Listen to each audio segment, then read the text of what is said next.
you haven't seen what we've seen. I mean, No, you're I pure I heart. I I just remember at film school there were these guys in my class, saying, well, because we were discussing what our first film's going to be. We were trying to raise money for short films, and one guy was just going, "Yeah, and I've got this scene right. This is in this public toilet in Soho, and these two children go in, and there's a guy shooting up, and they help him, and you're not going to get money for that, dude. You're just not, Well, I remember have you there ever was one seen? guy I had. He was basically obsessed with like filming like lesbian teenagers. Like his whole premise of the film was just a bunch of lesbian teenagers who were in the rain, like at a bus stop, and then they went into like their strict like Christian mother or Muslim mother or something like that home, and then they just basically erotica content. And that was all he was proposing in any sort of like concept of a story. No narrative. Well, I guess for me, the one which was pretty bad. Have you ever seen the movie Pigs with James McAvoy? That was a pretty bad scene with a 16-year-old. But that's as far as it goes. I know for all bad things on TV with kids. Yeah, sorry, I just kind of stopped your conversation dead there. No, that's all right. I haven't seen that. I haven't seen that one, but it's a good film. Pigs is a very good film. Yeah, the things like I remember I've done a number of films where they've hired child actors, and as the assistant director, the parents drop their child off. So the parents don't usually stay on set, and they drop the child off, thinking, they've read the script and they know they've gone through the lines with their children, but they don't know what's really going to go down on the set, and they hand them over. I'm the first point of contact, and I've got to say that they'll be fine. I'll make sure they'll be fine, and I felt that trust. The parents are handing. We do have we have a name, a chaperone, and I was one of the crew that had a DBS certificate. I had I was checked out and all that, so I was the kind of point of reference, and I did. As I said, there's a couple of times I stood up against a director or a costume designer and just said, "We're not doing this. Absolutely not." Put the foot down. Yeah. I mean, there was a provocative schoolgirl's uniform, and an 11-year-old actress was dressed in it. I was just like, nah, ain't happening. I mean, you can put like an 18 or 19-year-old in a provocative schoolgirl outfit. That's one thing, but when it's like quite blatantly child, no.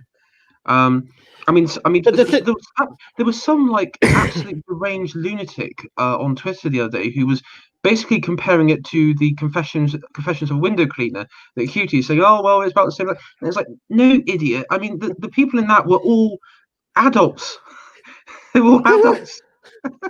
It's basically it was all the pretty people in British comedy in the 70s who are well over the age of 21. It's Robin Asquith and Judy Geeson and Barry Evans, and they're all old enough, and they all signed on the dotted line, and they're and it's complete. Yeah, it's not the same as sort of getting a 11 and 12-year-olds, and that because there's all these rules, these laws that you have to obey, and there's a mentality in filmmakers that go, I want to be the one who pushes this boundary. I want to be, I want to, they always think they're going to outdo the great names, the controversial names, and you go, you're not going to do that because you're nobody, and nobody's going to screen this film if you do it. So lads, Tories, yeah. Tories. Well, that leads in because family values and respect to the individual, respect for childhood is a core thing, isn't it? Yeah. And I mean, of course, this is not a Blob Watch episode. This is a spin-off. And of course, this is Tories strategy. And I guess sort of like maybe our own take on what's to happen in the future, because there's been a lot of debate within our circles of, do we stay and fight within the current built-up institutions, or do we retreat and rebuild knowing that the same dark forces of progressivism and general left-wing ideology will follow, and then further subvert and infiltrate whatever we construct. So that is sort of what I've been seeing a lot of. I don't know about you guys, but it's something I think it's worth sort of discussing, because I mean, like today we've seen in the debate in the Commons over the internal market bill, effectively a good portion of purportedly conservative MPs who are basically parroting Guardian and Independent talking points. Yes. And also we had that thing, I think it was the day before yesterday, was it, that Johnny Mercer kicked off with some colourful language at James Delingpole, and then Peter Hitchens came to the support of Delingpole, which that in itself is surprising. And then Johnny Mercer saying to Peter Hitchens, "Never heard of you." Yeah, and you go, okay, this is where we are. Well, I mean, there's two possibilities to that. Either he has heard of him and he's just doing it to, try and sort of wind Peter up, or the second option, scenario is, and this is probably what a lot of people have been jumping to, that he generally hasn't heard of Peter Hitchens. And if he hasn't heard of Peter Hitchens, then I mean, I find it difficult to be the idea that you can be a conservative in this country and not know who Peter Hitchens is. Even if you haven't read any of his work or read any of his articles, but surely you must have at least heard the name, because if you haven't, then obviously, I mean, I don't know how you can honestly call yourself a conservative, because I mean.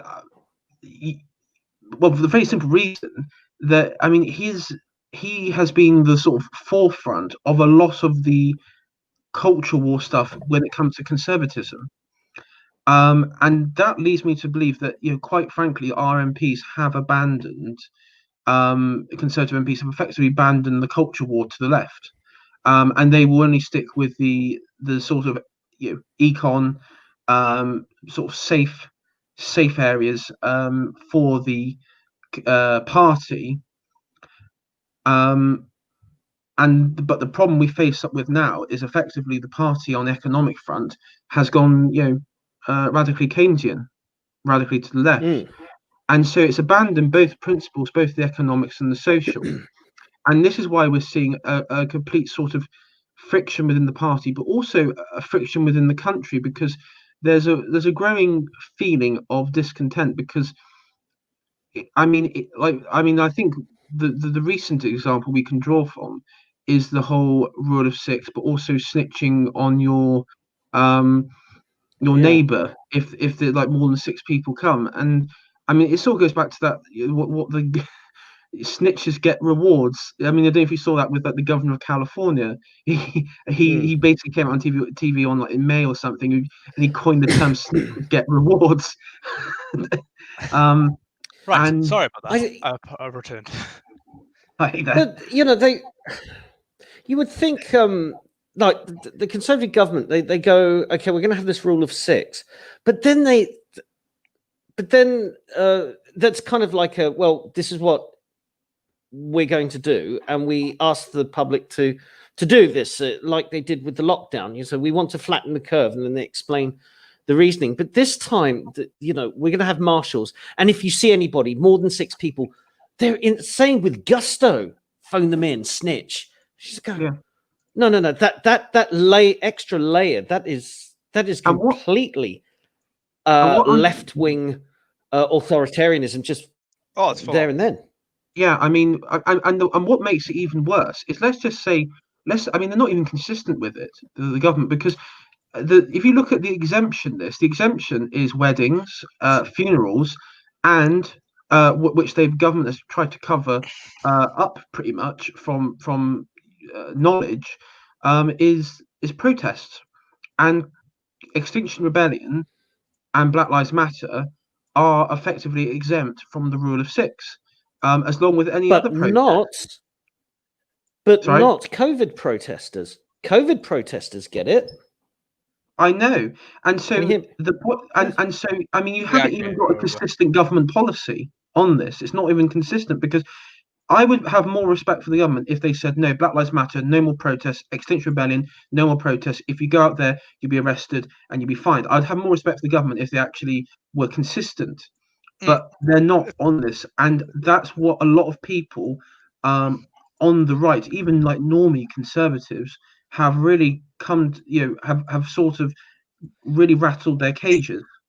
It's a weakness to really to stand up against these sort of movements. Well, not movements as such, but sort of hostilities. Because these people, these movements, XR and BLM, they are essentially bullying the government into positions, aren't they? And the government itself is too weak to stand up against it. Yeah, and the question, I guess, is where does that weakness come from? Is it that they are complicit with the ideology, or is it just because they don't have they just don't have a grasp of public opinion in the country, or is it the fact that they just cannot be asked? I mean that's where there's three things that I can't really decide whether they are complicit, or they just don't care, or they think that the majority of the population in the UK agrees with Black Lives Matter and Extinction Rebellion. Well, that's it. See, you got to, as we discussed last time, is how out of touch is the party? How far removed is it from our ways of thinking, or the ways of thinking of, say, someone in the Shires, or someone like me here far west, or Rhubba in I don't know, was it Surrey? The Leafy Shires, yes. Yeah. So like, what are they thinking in their little London bubbles? Well, I'm trying to get a handle on it. I don't know if you guys have had dealings with kind of party researchers, party activists, those people who are orbiting the party. I have, and I haven't really. I mean, the old guard, and I mean the 60 plus lot. They're pretty much focused on local issues, and they're very localism types, but they don't get involved in the culture wars, and they.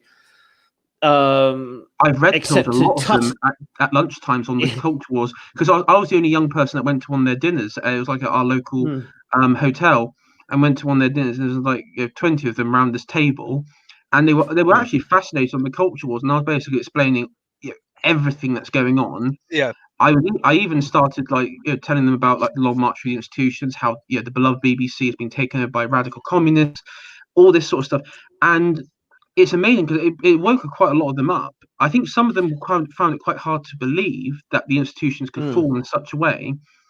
Yes. And I mean, I think and this is the thing, if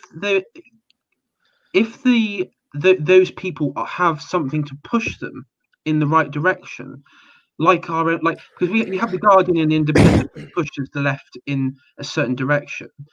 If we have like our own whether it's media or whatever tool that we have at our disposal to push them in a certain direction, majority won't resist it. You as we said, there will be some conservatives who, like the Dominic Greaves of the world, who will resist it, but I think by and large they're not. It's not like they are resistant against it. It's just the fact that they have not exposed to it.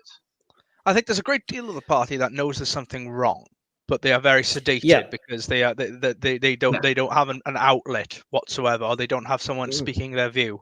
And a lot of them aren't necessarily combative, because the Conservative Party is not full of very combative people. That's one thing we don't have, which the left has in buckets. Is people who are ready to combat things. Well, the 60 plussers have been awakened. They saw what happened to the statues, and they saw what happened to the proms, and that's kind of made them sit up. And I think it's really good that you've gone and explained, well, this is just the latest round in something bigger that's been going on out of your view. Like your BBC is being subverted. Your children and grandchildren are attending universities that are peddling this nonsense. Losing the BBC was a big hard pill to swallow for many a person of an age. knowing that the BBC no longer represented them. You got to remember the BBC BBC before I was born, which going before the 90s was a very big source of pride in the country, a very big source of pride, and to have that now dismantled and turned against them, it really does hurt quite deeply for a lot of people. So they've woken up now. I think these people. I mean, did you see the Delling pod with Douglas Murray? Delling-Pole and Douglas Murray. I know I haven't, but it's on my. I may listen to it. Oh, it is awesome. It is absolutely awesome. Because I was torn between that and listening to the London Calling, and I listened to London Calling instead. All right. But the Douglas Murray thing, he was talking about a push will come. That it's time for Conservatives, whether you're a party member or a small C Conservative or a recent Conservative in the red wall areas or socially Conservative, to just I don't think they're recent up and say no. They always were Conservative. It's just they weren't. They were also union members. Socially Conservative, I think it's a better way to. But he said it's time for everybody to get up and say no. And you say no to the diversity officers at your work, and you say no. And he's saying that the moment is upon us to just everybody to push back. And he said there's no room for weakness now. It's absolutely amazing. I'm not going to spoilers, but I mean, I think when it comes to uniting. I without sounding a bit too cringe when it comes to saying this, but uniting the right, which I know before anyone freaks out, there's going to be connotations with the alt-right back in 2016. But let's say uniting those on the right who would be naturally conservatives, let's say 40 odd years ago, or conservative thinking, but who are not necessarily just members of the party, people like your Douglas Murrays and such who are outside the party. I think we have to sort of agree, like maybe principles. And I mean, I was thinking of I was actually making a video on the stream that we were going to do tonight, but we were sort of agreed we do the stream, so I might put out the video a bit later. But my sort of idea is that if we agree on two principles, and the two principles that I think one of the most damaging that's causing to this country at the moment is progressivism, and was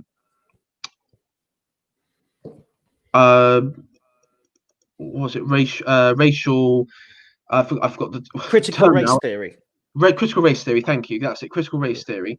Those were the two which have both been one's been imported from effectively European culture, but the other one's been imported from the United States. Critical race theory. Both have effectively created a massive stranglehold in our society, and the critical race theory it's been imported with the Black Lives Matter. It's infected all aspects of society, infected workplaces. My workplace has been affected with it, and it's infected the Conservative Party. And there are a lot of Conservatives who have effectively cowed down to the critical race theory. And again, we go back to the statue thing. There were some Conservatives who were quite willing to give credence to Black Lives Matter, who were willing to hear them out, and were even passively supporting them in some cases. I mean, I use the example, Rhubba, I think I mentioned it to you on one of the previous streams, that the Conservative Party branch for Richmond were actively supporting it, even after the fact it became public knowledge in the media circuit that they were an openly Marxist organization that wanted to abolish the police, abolish private property, and yet they still supported it. Yeah. Well, the party. This is. Carry on. There's a problem here that there is a. You have the older Conservative members and you have the younger ones, and I think the younger ones fall into various camps. Some of them are quite dry, some of them are a bit wet round the edges. But I think even the ones, people like Blue Beyond would even say, "Come on, don't pull down the statues. Come on," they would do it in a very mild way. Yeah. I don't have it in for a lot of the wet. So I'm thinking Ian Dale, Tim Montgomery. Because, they get enough right. They're not always right. Quite often they're very wrong. I just think, there's the heart's in the right place. They don't totally cower to progressivism. They're perhaps a little bit too generous. But Tim Montgomery put out a tweet the other day saying, I don't want to cause all these fights. I'm going to stick up for my left-wing friend Bonnie Greer. You know, we disagree on everything, but it's all civil and it's very nice. And then I checked, did Bonnie Greer say something nice about him? No. So, you know, I just think I was just thinking about Tim Montgomery. Don't give unless they give something back. You know, but I don't have it in for them. What I do think the party is infested with is, and it's a kind of new strain of Tory that emerged around about the mid-2000s. We're talking Nick Bowles, Dominic Grieve, Rory Stewart, Anna Soubry. You know, that crowd. Well, the sock down. Yes, and what they are is that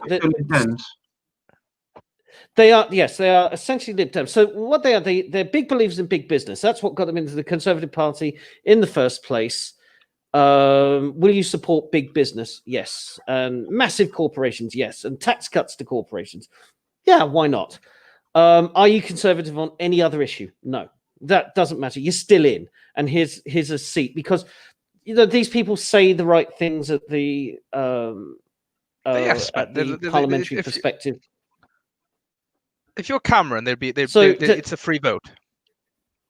But that I mean, I remember I was watching a clip from 2001 general election, and because I like to, there's actually a really good YouTube channel that you can find all like these old clips from like the early Blair era, and it was 2001 election, and the Conservatives, I think they only gained like, or there was their net gain was like 1 seat. So I think it was really.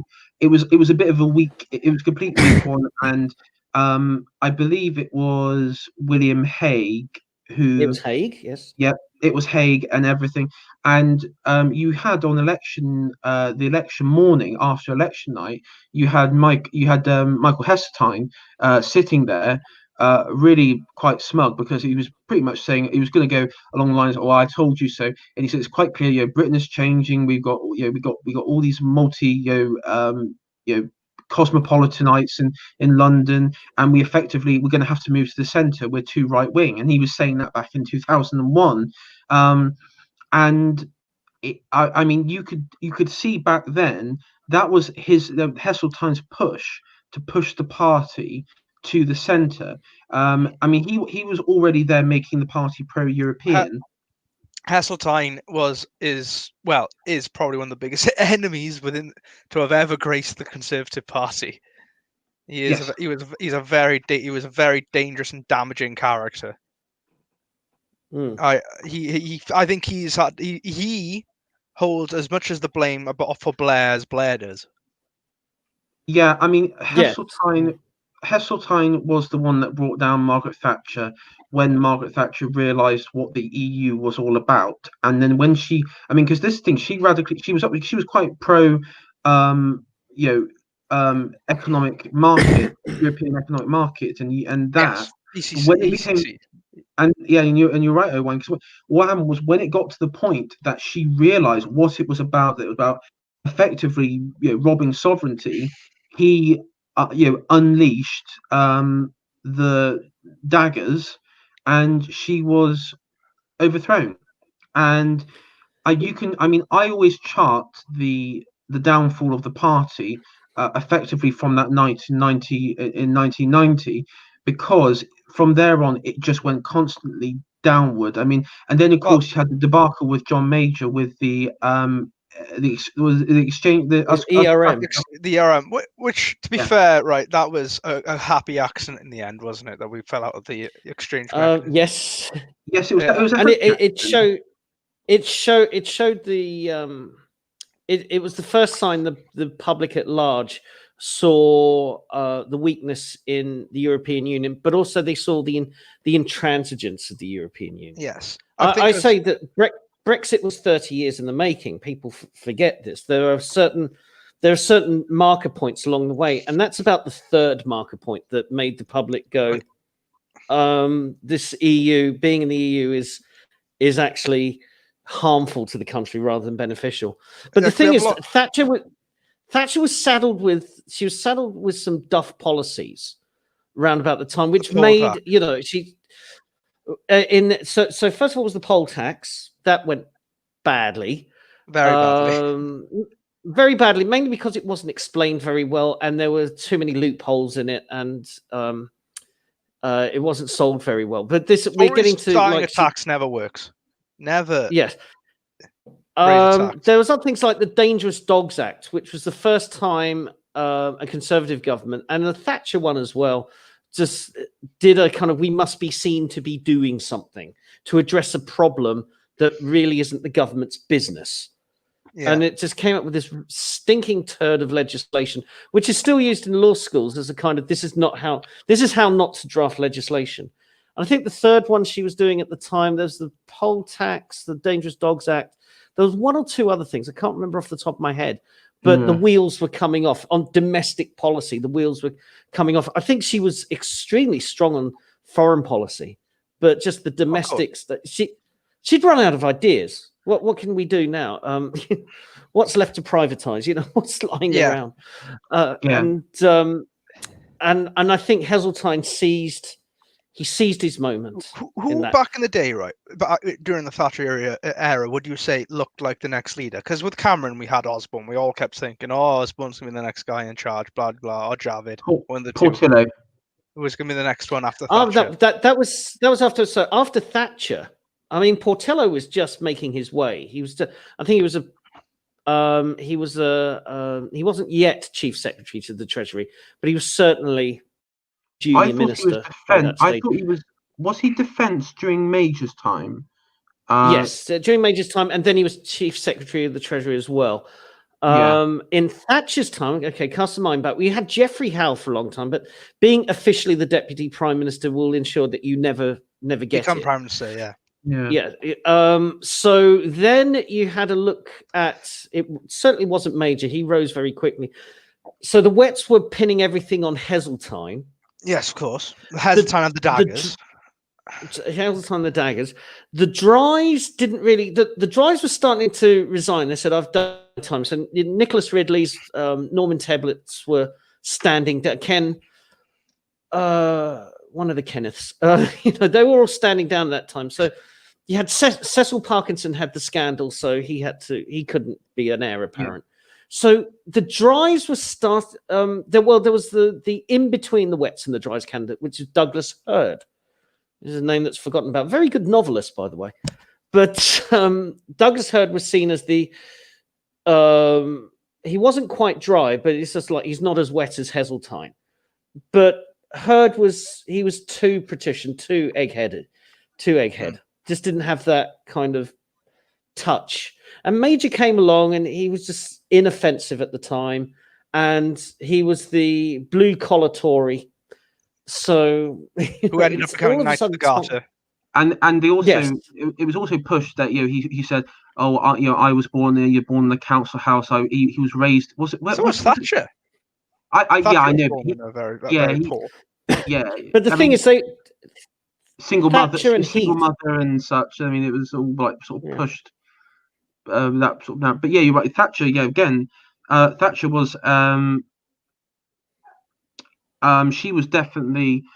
That was a lot that was forgotten about, really, because she was obviously the grocer's daughter, grocer's girl. That was grocer's girl. And she wasn't part of the. She was a chemist by trade. Yeah, and chemist. Yeah. She invented Mr. Whippy ice cream. Yes. She did, which is insane. Well, yeah, she did. She's credited to that invention. Which is so I want to see Mr. Whippy take on like Ben and Jerry's, just like call them cucks or something over. That would be so good. That would be so good, wouldn't it? Mr. Whippy takes on Ben and Jerry. Ice cream invented by Margaret Thatcher takes on the woke brigade. Weak. I'm just trying to think. Kenneth Baker was another one at the time, but again, it just didn't really coalesce around him. So the Drives never really had a front runner. No, in 1990. Because Margaret Thatcher, she was like the one. I mean, like the Churchill. Effective. I mean, and the trouble is, she was like that once in a generation, like strong woman, strong man, but strong woman. Strong woman. Yeah, strong woman. Strong woman, yes. South Park. Eric, carry Strong on. woman. Well, this is the main thing because she was not a feminist. I mean, and this is what people have to Oh, she was realize. far from it, yeah. She was not a feminist in any way. I mean, she. What did she say? She said a woman couldn't do my job other than me, or something like that. She said. Yeah, I'm not just any woman. A normal woman would not be able to do this. That's what she said, or something like that. Because she come out and say, I don't necessarily believe women should have the vote, or something like that. She said. So, at one point, she came out and said that. Yeah, I think she said that in like '74 or something. It was like an interview, and she was just, yeah, she said that back then. Yeah. But I mean, she said quite a lot of base stuff before she ran for leader. Oh no, she was based. She said a lot. Look, her interview about the Swedish thing is like there was it. She completely. I felt I was just watching it, right, that interview, and then she just talks to the interviewer. She completely tears her down, absolutely ruins her. And she comes out and it goes, "What do you think Sweden? How do you think Sweden feels about being neutral during the war?" And absolutely just demolishes the whole argument. And I just feel that interviewer just like felt ashamed being Swedish at the end of that interview. It was horrible. Yeah, and then the trouble is we haven't really got any I guess you could say we haven't really got any conservatives now that I would even think. I mean, could you imagine? Like, first of all, is there any conservatives now that would even do that in that situation? You just like tear them down on that principle. See, the thing is, Rob's almost there. If he had the charisma, he would do it because he's got the balls. He's got the balls. But I think he's too wary. He needs to just sort of let go. He needs to let go of his emotion. He needs to do hated later on. But the thing is that the ideal conservative leader is probably a hybrid at the moment of none of them are the package or anywhere near close to the package. Raab, I suppose, ideologically is the closest to it. But what we need is Raab's kind of show because she wants to be. Yeah, we need Raab's kind of ideology with Patel's steel and combativeness, with Gove's shrewdness, and you know you would get the ideal Tory leader out of those three. You would get an absolute monster unit. It would be a monster. So, well, Gove knows how to play the party. Raab knows how to stand his ground, and Patel knows how to look strong. That's it, isn't it? And also, all three of them are quite savvy when it comes to the media as well. I mean, those are the three Conservative MPs that I would say at the moment know how to handle the media. And one thing I've noticed, I don't know if you noticed, but constantly the Conservatives that have been sent out to do the media circuit, especially on the Kay Burley show and all that sort of stuff, is Matt Hancock, and George Eustace. Yeah, and Grant Shapps. And awful. And they, I mean, I have to say, I mean, they are absolutely. It's like watching a bunch of kids go into the headmaster's or headmistress office waiting to be caned. It's absolutely. Why did they get sent out to the media? I just don't get it. Why did the party send out the weakest ones? I don't know. Yes. There's all this. There are all these huge questions because you've got Margaret there in the wing. You've got Raab, like I said. Raab, if the government had a point and wanted to stand their ground, you send Raab out and just stonewall them.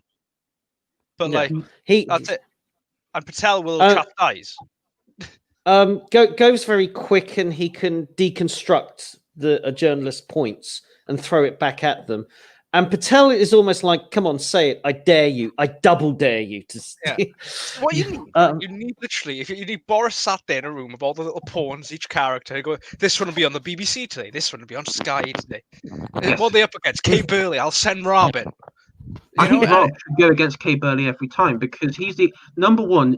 He gets under her skin. If you've seen interviews with her, because he just sort of sits there, he's a bit smug, and she gets so pissed off. Patel should be on the BBC constantly because she completely undermines anything they say about diversity and all this. Because she is the full package of what they want, but a Tory. Yeah, yeah. I mean, but that's the thing because I mean, I would like to. I don't know. Do any of you guys actually know who's advising Boris on this? Because Boris sort of referenced that he has people who are sort of keeping him from keeping an eye on him constantly. Yeah, keeping an eye on like minders, and I want to know who these minders are because number one, I want to know who they are. Not meant to know. These are CCHQ guys.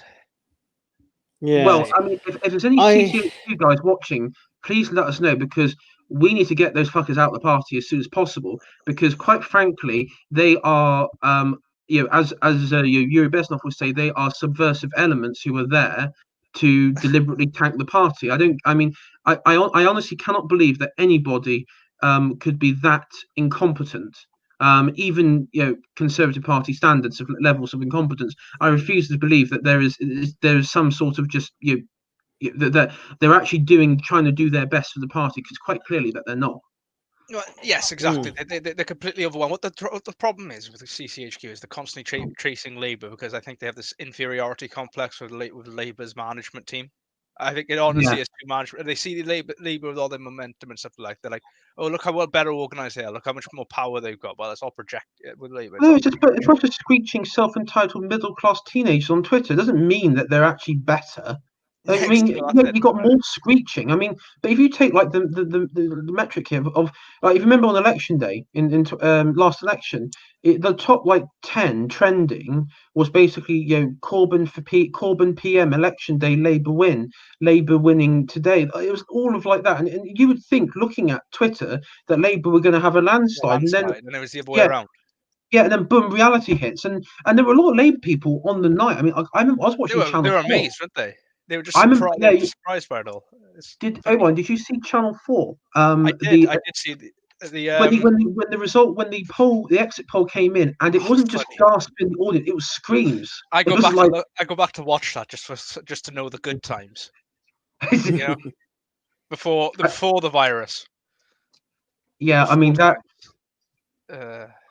Actually, can somebody find that bit on Channel? Because I'm able to find it. Someone in chat or somewhere, can you find that clip of Channel 4 and upload it to Pornhub and just basically say, crowd full of, I don't know, like crowd 600 orgasm at the same time.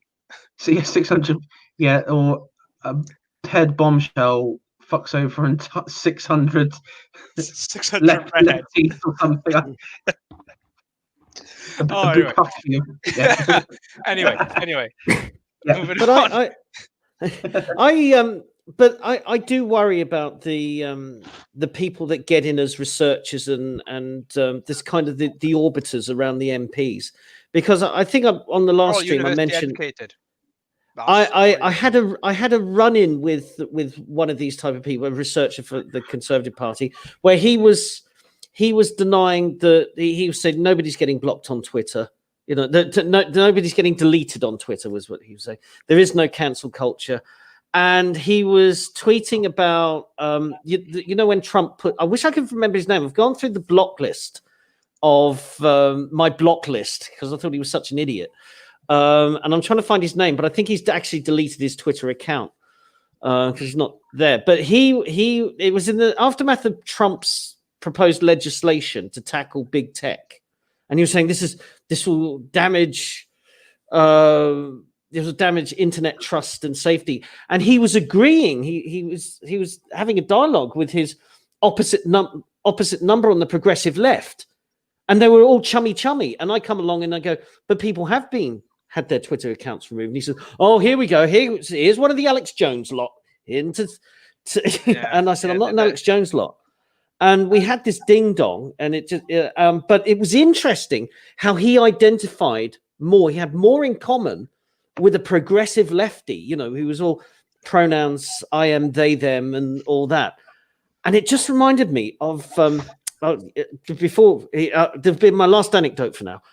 But there's a 1937 French World War I film called La Grande Illusion.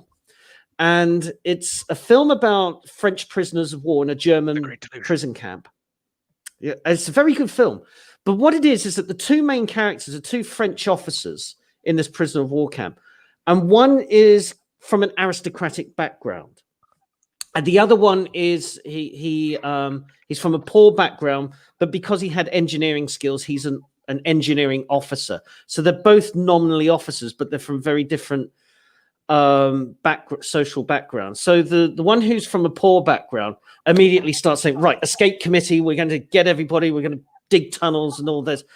The aristocratic officer is having almost nightly drinks with the German commandant because they both enjoy the same art. They both enjoy the same high standard of living. They've both been to the same places. So you wonder whether this aristocratic French officer is going to throw his lot in with the escape attempt, or is he actually going to end up betraying them to the Germans because he feels he has more affinity with his captor. It's kind of Stockholm syndrome. And I sometimes think you see some of these conservative orbiters, advisors, researchers, and they've like been to the same school and been through the same education, and they share a lot of the social background of their opposite numbers on of the Islington set, and they feel more in common with them than they do with the party rank and file. And I'm just wondering that's a kind of, and I think, who are the MPs drawing close to their inner circle? Are they drawing people who go, no, this is what the bloke on the street thinks. This is you got to worry about the grassroots, or are they drawing in all these PPE graduates who are part of the Islington set? That's it. See, it's the graduates. They're gonna be all their backroom is gonna be all politics graduates. And number one rule, if I ever, I wish to become an MP one day at some point, would be you cannot. I would never hire someone who had just come fresh out of university ever. No. I don't think you should ever. No MP should ever have done a politics degree.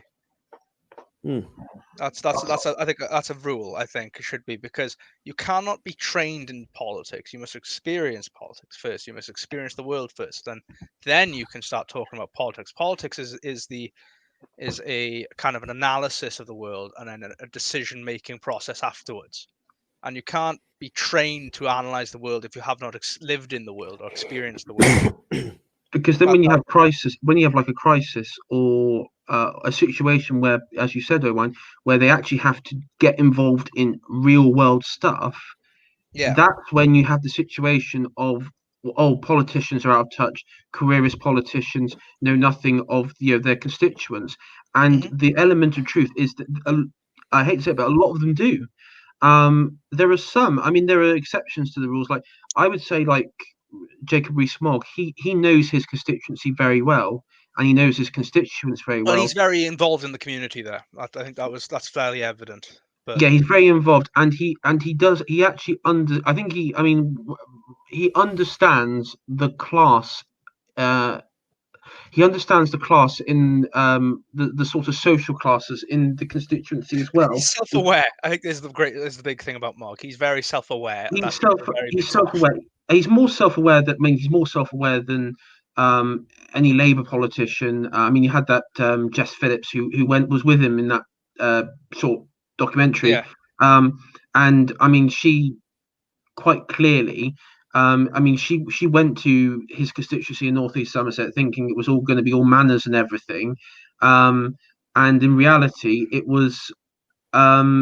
You have mixes of council estates in some villages and towns. You then have working villages where it's very sort of agricultural farming villages, which is very conservative.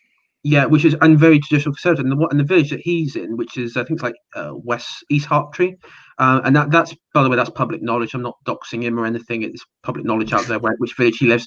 And if you go to the village, it is it's a pure farming village. It's everyone who works there either works on the fields and farms, or they work in farm shops or something nearby farm shops or stuff. It's real conservative village. Then you have my neighbouring MP. I have applied MP actually, but in the constituency across the river, which I can see, is Simon Hart, and he is from Watford. Had no connection really to West Wales, but yet he was given the seat of Carmarthen West and Pembrokeshire South. It's quite wild, and now he's just there as the Welsh secretary, not even Welsh. And he has now become basically a spokesperson for the government to give all the talking points. It's quite wild. And I remember I went to we had a debate in the school, and we had all the MPs. They would do it when the election was on, back when Cameron won his majority. And I was talking. I was there. And I was talking. He brushed over me. He didn't want to know about me, even though I was there representing the kind of young conservatives within the school, which of which there were a few. Not a huge amount, but this is obviously young in West Wales. You're not going to have many conservatives. And he kind of didn't want to know anything about me. And then I could see all the other MPs were all after going straight to like the green one. He came over. He was a nice guy, very friendly, very hippie, obviously. Then the Labour MP, he was, as is, but the Lib Dem one was alright. The Plaid guy was just an old bloke you'll see down the pub in Wales. And I don't think we had the UKIP guy didn't turn up. Yes. So, but yeah, so that's what that's the current state of UKIP, isn't it? Well, this was back in Cameron's majority election. This was going back to 2015. Is that 2015? But I tried to go and speak to him and say, look, yeah, I'm representing the young services. I did I came third in my mock election, which I thought was pretty good. And whatever has you, and then didn't want to know me. And so at that point, I was like, you're a bit of a twat. Pardon my French. I was not. Yeah, I mean, this is like. Carry on.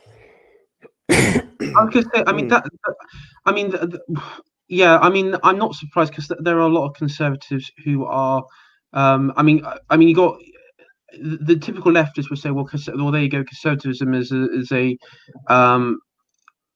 what they would say conservatism is a pretty it's full of brutal and very nasty people. I mean, I think someone mentioned in the chat nasty party sort of thing. Yeah. But I think when it comes to reality, the Conservative Party showed us that's not true. Labour's worse. Yeah, Labour's. And you know what? Labour was always nasty. They just concealed it from the public better. Oh, they very much did. They just concealed it by basically devolving it down to the unions. And also they would either shift half the blame onto the unions and the other half just doing that. Won't somebody think of the children? Yeah. But as a side here, if I ever got in charge, this is one of my big beliefs. No union should be involved in in political parties. If you are in a job sector and you are forced to be a part of a union, either by sheer practicality or law, because that is in some jobs there is a law that doesn't compel you to join a union. You should not be forced. You should not be compelled then to donate to the Labour Party or be compelled to vote for them just because they are the party which was made up of the unions. That should not be it, because that then obviously skews entire public sector industries towards one political direction, and that means they can actually then just fund these public sector areas more, and then they can just increase their voter base by just raising a dial. It is not correct. It's not fair. But that's how that's how you get Labour fiefdoms. And I mean, Owen, as you live in Wales, you will know that part of Wales where effectively it is a Labour fiefdom. Labour fiefdoms. Thankfully, I'm on the edge of it, but then I'm in Plaid Cymru heartland, so. Yeah. Frying pan into the fire.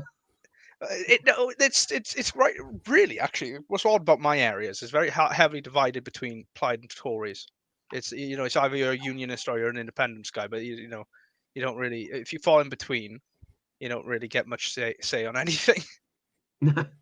Yeah, but anyway, but it's just because I just say that because obviously, you got the Labour fiefdom of the valleys, kept in golden cages is what I say. And they're fed their biscuits every day, and they're happy like that. But then these people, they don't realize their industry just isn't coming back in the current form. They don't realize the mine's shut because the Labour nationalised them back in the 50s. They don't realize these things. But because they've been fed a diet of complete nonsense. And that's why Corbyn, Corbyn appealed quite to. I mean, I remember back in 2017 because I went to Newport and Cardiff, and there were a lot of pro-Corbyn, very much pro-Corbyn, pro-Momentum and pro Labour in general. Newport very pro Labour. Activists. Cardiff is very divided. Yeah, Cardiff's a bit. I mean, I think like North Cardiff, it's a bit.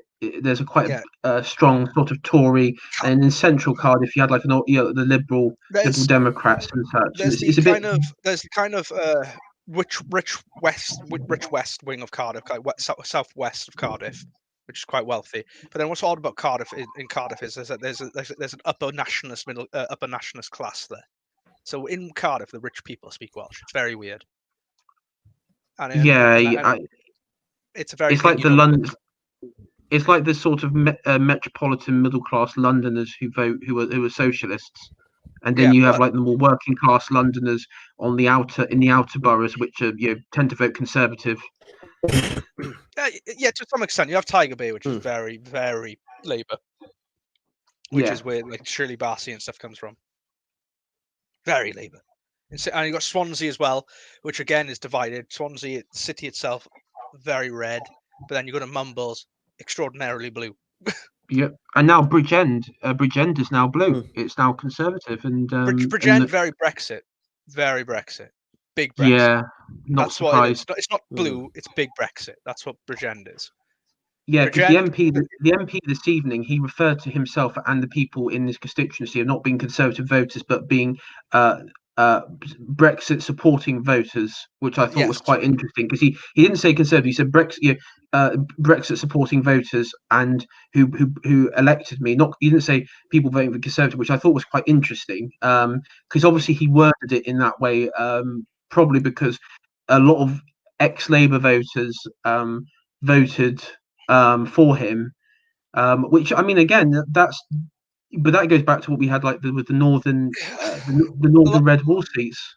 A lot of Bridgend, they won't forget. They won't forgive the tariffs, etc. and stuff, which were brought upon them, all the jobs being lost within the kind of all the when we joined the common market, they won't forgive that, and in the countryside farming stuff, they won't forgive still. This is why why Wales probably went to Brexit. It was mainly due to the agricultural stuff. But that's a different thing. But with Bridgend, their business, they're actually heavily invested in by the Americans and the Japanese. Japanese especially, oddly, have a lot of investment in Bridgend. Sony has their big UK division in Bridgend. Very odd.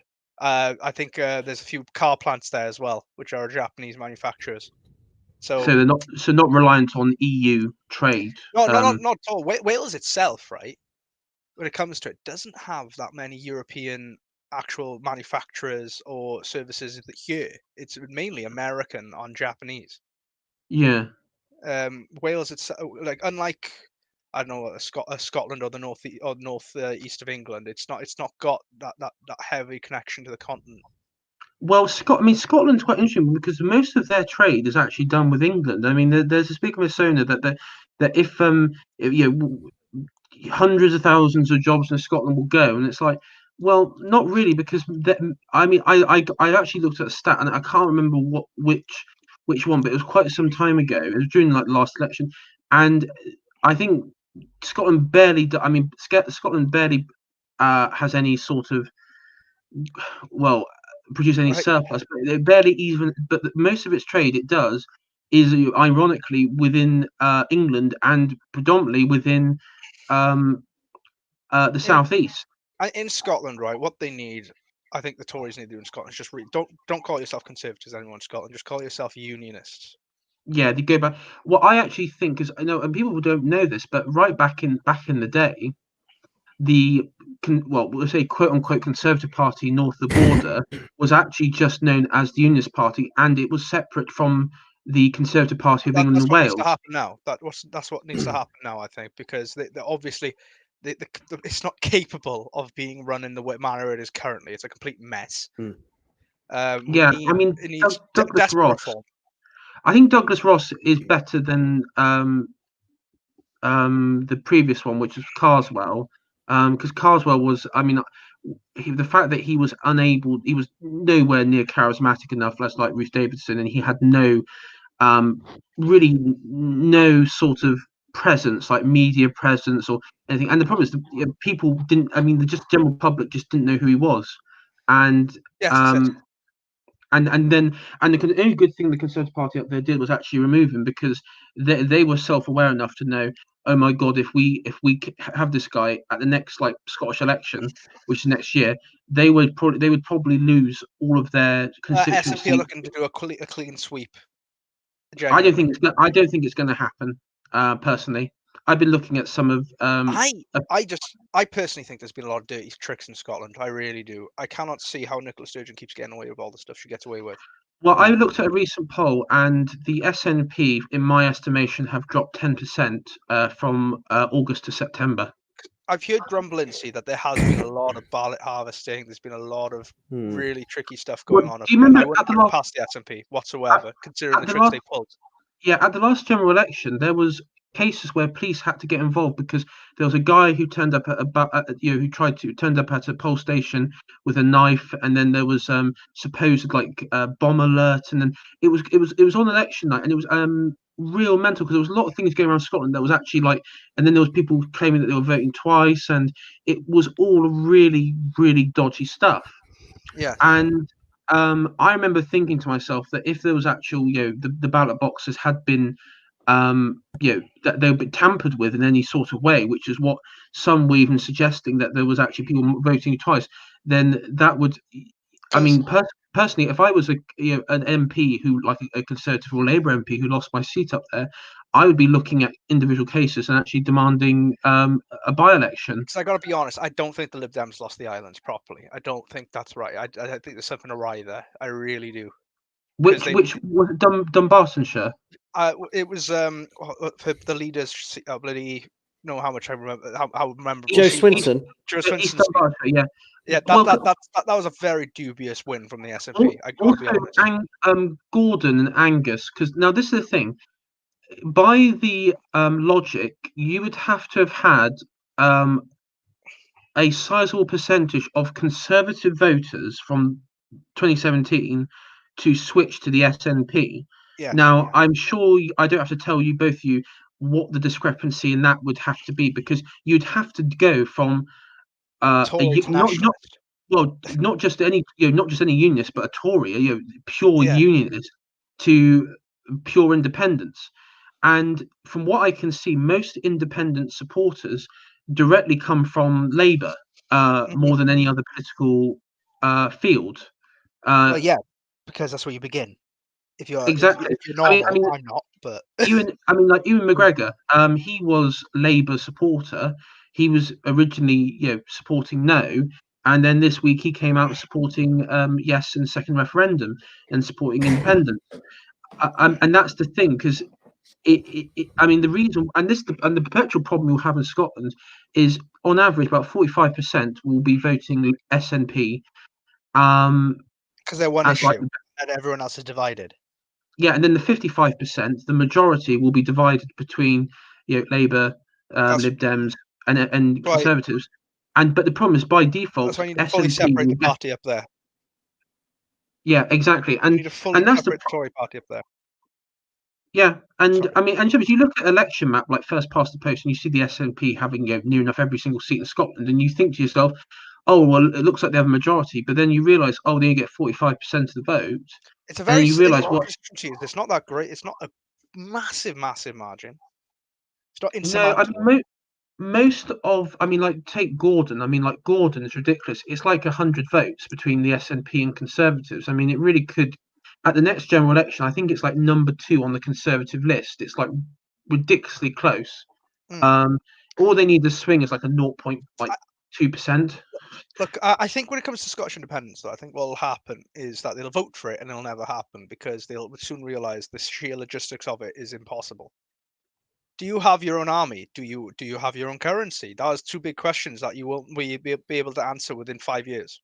Well, Academic Agent, I think he sort of summed it up in one, where the fact of the matter is, like most European nations in the EU, Scotland will be beholden to the German economy, because that's what the euro is effectively based on. It's run by the German economy, and the reason why Italy and nations like the Southern Europe is so badly screwed economically is because the currency is tied so deeply with the German economy, and the German economy is far more powerful. It's far more efficient. It's far more productive, and Scotland will find that out. And the problem is their new masters in Brussels and in Berlin and Frankfurt will not be as and Strasbourg, as Strasbourg as well, will not be as amenable as the previous. What's the funniest thing about it is they'd be sacrificing more sovereignty than they have now under the Westminster devolved arrangement to the EU if they went back. Yeah, but a lot of it is just fuck the Anglos.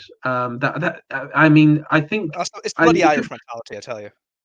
It is. I mean, I've had nationalists on this like hundreds of times on Twitter, and I just say, you do realize you're just going to be the lapdogs of the Germans, and it was basically, oh well, you all been the lapdogs of Trump, and it's like, okay, so you agree that you're going to be lapdogs of the Germans then?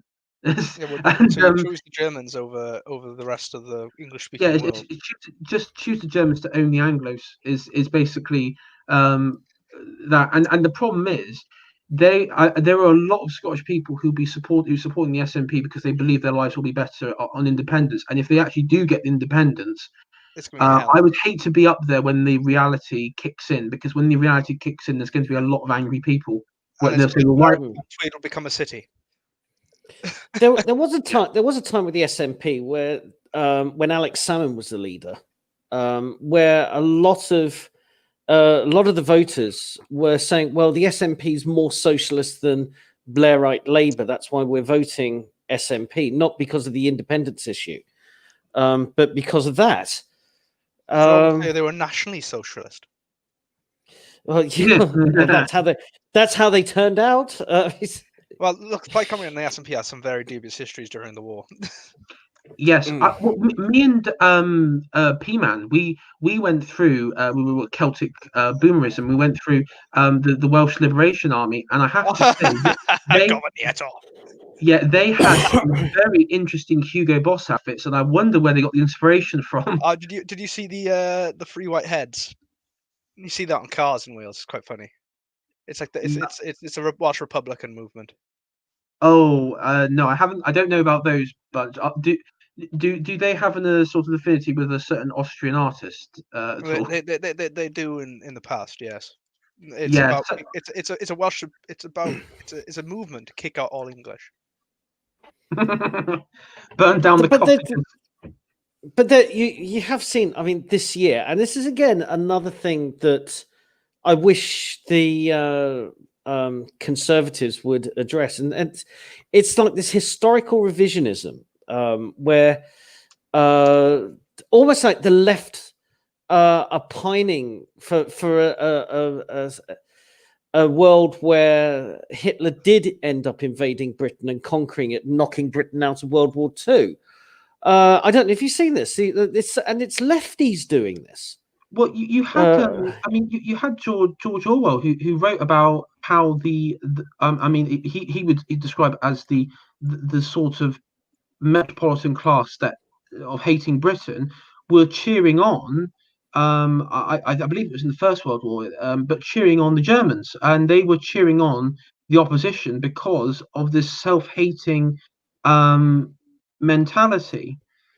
And of course, that has been exported into Wales and exported into Scotland. I think Owain touched on it when it comes to Cardiff. That certain class of upper class residents in Cardiff who are nationalists, and then of course, like the SNP in Scotland, the core SNP vote is now centred in like places like Glasgow and Edinburgh, which are very middle class, and even some SNP councillors who have resigned recently have cited the reason they resigned as saying, listen, they've become too middle class, they've effectively become too Blairite.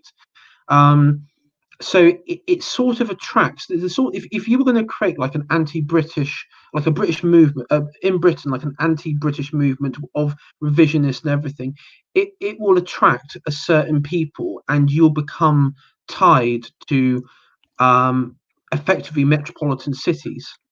Yeah, the Brexit vote has essentially given the nationalists a chance to basically become the EU parties, because the Lib Dems have collapsed as well. Yeah, but Lib Dems are dead. Honestly, the Nationalist parties have taken the Lib Dems' actual role. They have. Yes. Well, that's another thing. As we've just basically seen in the post-Clegg era, just the Lib Dems spin off into a completely different orbit. It's hard to say whether it's beyond progressivism. It's kind of it's insane progressivism. Democrats, I mean, they've basically just I think at the moment they're basically a foreign legion of Democrats from the United States, from what I can see anyway. They effectively have copied everything in the Democrat book. They've adopted the worst kind of progressivism. The Democratic Party does not like Britain whatsoever. We must get this straight as well. Yeah, that's a... yeah. I mentioned JFK who funded the IRA. Yeah, no, I mentioned. I think no. Correction, Owen. It was JFK's dad who funded the IRA. Yes. Yes. But the reason why I said Rhubba, I said to you in I think I said to British Knight actually in your last stream with the British show.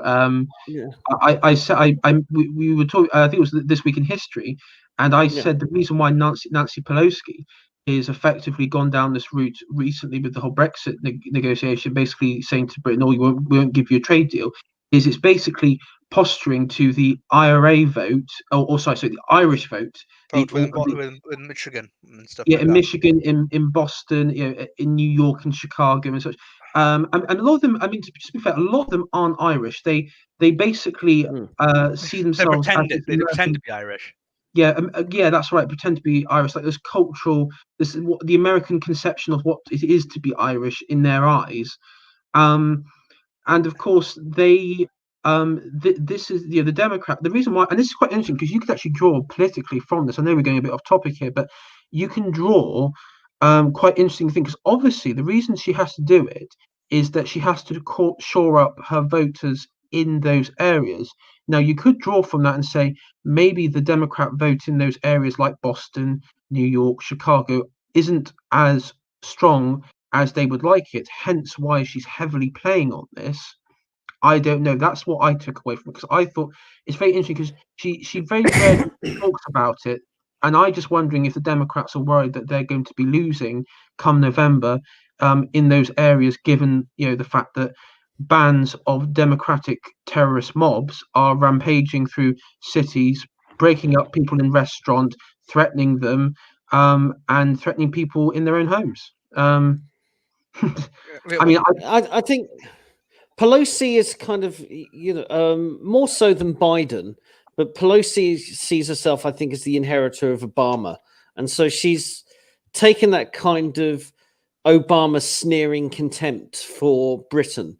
Oh, yeah, he really didn't like us. If it wasn't for Cameron, I think he would have completely shut us down. Yeah. I think if he didn't like Cameron, which he did, we would have been done. But yeah, Cameron loved French, didn't he? Oh. Yeah. Cameron had to go the full matey Dave, didn't he? Yeah. With Obama. And also, Cameron broke off our ties with the Republican Party in many ways, which I always never really sort of. Donald's reinvigorated those. Thank God. You put the bust of Churchill back in the office and all that stuff. He's done. Yeah. Look, the best thing that ever happened to Britain was Donald Trump becoming president, right? Because otherwise we wouldn't have had a lot of leverage during the Brexit stuff. We wouldn't. I think having also, an ally helps. To be fair, I think we would have had an ally in Ted Cruz had Cruz won it. Oh yeah, I think. Ted Cruz surprised me because he's gone from basically a bit of like a milquetoast neocon to actually quite based. Careful, Cruz, right? Careful with Cruz. He knows which way the river is flowing, and he'll go with it. I don't trust him 100%. But if he won it, he would nowhere near be the Cruz we know today. Yeah. Yes. He puts it on as a facade and then be a bit more. No, what's happened? He's either come around to the way of thinking, saying, "Oh, look, this is the way the Republicans want it. This is." He's beginning with Stephen Crowder a lot. That's it. Crowder is the same though. He was probably a bit more softer, a bit more establishment, then slowly moved. Then knew where the river's turning. Was like, I'm going to go. I think a number of neocon Republicans basically the culture war has shifted them. The culture war has, even. I keep The telling you, It's Trump's fun. the start. He's not even near. We're nowhere near the end yet. Trump is only the start of it. But Steven Crowder, but- he's been covering the violence and everything and the culture wars like that for the last couple of years now. And I think what's interesting with America is the culture wars has come effectively, it's been come crashing down through everyone's It's roof, mainstream now. and it's become mainstream because the problem is, as I said, you've got Democrat mobs in the streets physically attacking people. It's mainstream here as well now. Well, I mean, and that's the point. I mean, do you guys think that there'll be a point in this country where you'll have like momentum Labour mobs or Plaid Cymru mobs or whatever, basically marching around and enacting, scenes what we've seen in Portland? You'll have mobs. You'll have mobs. It's coming. Yeah, it's coming. Yeah, the next time the next Conservative conference where people are allowed to attend in person, it's going to happen there. It's what's going to happen as well, and with the Tories, if they're not careful, there's either going to be a candidate after Boris loses to Starmer for some reason, if the wind keeps blowing in the direction it does here, who will be a lot more populist than anything they think Boris is. Will be a lot more Trumpian again, because Boris is not the Trump. Let's just get this straight. He is not the British Trump by any means. No. Or Farage wins. But Farage wins what? Farage wins the right. And actually, that will segue quite into, because obviously we'll go into the next phase of this, which is what Owen you said. I'll just go through some of the chats very quickly first, though, because it's been building up. And you got Jedi Knight Anakin Cringe Walker, who I think referenced cuties right at the beginning. I have yet to find information on the actress who exposed her breasts. They're claiming she was not underage, but there's nothing I've seen to prove it. Yeah, I saw that as well. I think that's a bit of BS because I haven't seen anything. I've seen that story. I think that there's a lot of lies being told in that to cover one's back. You got Felix, who said in Israel leftist is a slur. This is what we should aim for. I think the left has a very good control over the language. I mean, we had determined on the last blog stream that the word capitalist is effectively a slur word for free marketeer. So by communists, but of course, capitalist is used by everyone now as a term for someone who in favour of free markets. Enough of them, and this is from Right Honourable Fez, enough of them went to private school to know snitches are held in contempt. Solar says, remember lads, Jonathan Bowden was in the Tory party when he was younger, and many of the people like Gove, Cameron and Boris are all dialed into his modern nonsense. I remember Bowden, he was, I think he was like he joined, was it the BNP in the end? Or was it National Front he joined? I can't remember. Not sure. No, I remember he had like a right wing pressure group in the party. Yeah, I think it was National Front. Sorry, Owen? I think it was National Front. Yeah, I think he joined. Yeah, Ludwig von Lammy says, "How do you think David Davis?" That's sorry. Yes. Ludwig von Lammy. How do you think David Davis would have fared as leader of the Tories? Would have lost. I think. Do you think in 2010 he would have lost the election? Yes, I do. I think he would have lost by a whisker.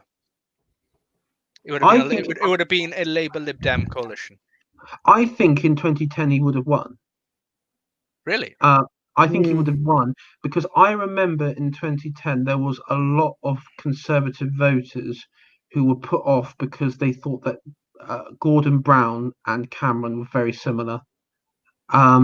I think if you had David Davis, who was a very vocal person who was different, who could, especially in the TV debates, because this was the first time he had TV debates, I think if he was in there and he was able to effectively put himself as different to Gordon Brown, I think he would have. I think he could have got reinvigorated the right and also take away the sort of Conservatives who'd gone to the Labour. I don't know about Lib Dems at the time because there was a bit of a momentum behind Clegg.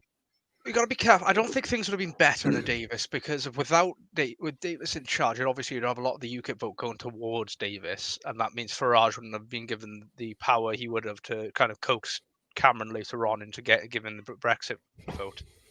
And I don't think Double D would have taken on the Brexit vote because the Tory party would never have ever done it without the pressure from Farage. I don't think Davis would have also got the good press that Cameron got. You know, the kind of mainstream press warmed to Cameron. I don't think they would have warmed to Davis. They would have kind of painted him as like, oh, he's an old school Thatcherite major. You know, will about Cameron. See, he did make it acceptable to be a Tory again. Yeah, I don't think Davis had that. You know, we as insiders we can say, oh yes, he's one of the dries. He's very principled. We can see that from the inside, but it's the outsider's perspective. I don't think he would have. He wouldn't have got the optics that Cameron did. Yeah. No, I mean, a lot of it is how to construct the narrative around yourself, the leader. How do you construct it in a way that? Because I mean, one thing I've noticed about Trump is while he has a lot of negative press in the United States, he knows how to construct a narrative, how to create topics that people will talk about. He will say or do something, and then people will be talking about it for weeks, whether or not, depending, was it a good thing, was it a bad thing, usually a bad thing. But he knows how to construct a narrative around him, and it's like he sort of walks in there, he chucks something out, and he just walks out, and then everyone sort of ponders and debates and everything around it. And that's something that I think maybe Boris can learn a bit from, because the narrative. I mean, you got like Kay Burley, who's got her own narrative, but you have to sort of take that power away from the sort of Kay Burleys and other journalists of the world, and sort of wrestle back the control in many ways. What Trump has done is that when he throws out his talking points, his crazy tweets, his off the cuff, even his sensible speeches, he makes his detractors look hysterical and unhinged. He's like, why are they saying that? I don't get it. That's what he says basically every speech. And then they sort of end up shouting, and he winds them up as well, like a lot of the journalists in the court. And then he goes, nasty woman, you're a very nasty woman. And then she just ends up like, you know, like storming, standing up and like getting cross, pointing and shouting at him. And he's like, there, like as you said, like, what have I done? he's using his wrestling. And they're too thick. They're too thick. After 4 years, they haven't twigged. Just don't give him that. You know, just be. Stop feeding the trolls. If journalists on CNN and MSNBC and all and the New York Times and everything would just be poker faced and dour, he would not have that kind of hold over them. He wouldn't be able to say, "Look how hysterical that is." If they're just like just the facts, you know, we just want to keep it simple. But they don't do that, and we don't. The conservatives and this one thing. But yeah, I mean, I know that, but I'm just saying, you know, that the press in America are too thick. They're too hysterical. They're too in. I don't know, in this kind of. They've become too much entertainment. Yes, to actually think sensibly. Now, our press in this country. I mean, our press in this country, in a less over the top way, are pretty much the same. Kay Burley, Adam Bolton, Andrew Marr, they're pretty much cut our guys have been educated by the US guys to act in a certain they all did that. They all did their stint in the US office of the BBC or ITN or whatever. They all did their stint over there. But the thing is, we don't have a Conservative Party or a Conservative government or even a Prime Minister who just goes, "Look at you, you're just being hysterical." You know, when Kay Burley goes on a big rant, one of her. Rhubba said, like, I think Rhubba said to a journalist that, oh, well, that's a bit of a hysterical take or something. He has used that language before. Was it? He said about when he said he wasn't a feminist. He said, like, well, how could you say that? And he just goes, because I'm not. Well, and then he said, like, let's not be hysterical about it. I mean, there again, you know, we go back to Rab. I mean, I mean, I think Rab is the closest person to a Trumpian figure, I think, in the Conservative Party at the Just moment. hasn't got the charisma. No, he needs self-confidence. I mean, effectively, we need to kidnap him in Minecraft, and put him through training in Minecraft. Here it is. Now, there is precedent for this, because compare Margaret Thatcher 1979 with Margaret Thatcher 1974. Yes, very different people. One was really had like a very screechy voice, wasn't very consistent in her tone, and she was molded back into be a more stronger rhetorical speaker, because the party basically told her that she she wouldn't come across well when she's giving press interviews or anything else, because of that screechy. It was a screechy voice that you're telling her that was the problem. And so it can be done. You can remodel somebody in the way they come across. That can be done. But I just think, with this whole thing, Kay Burley's obsession with Tony Abbott, just nobody.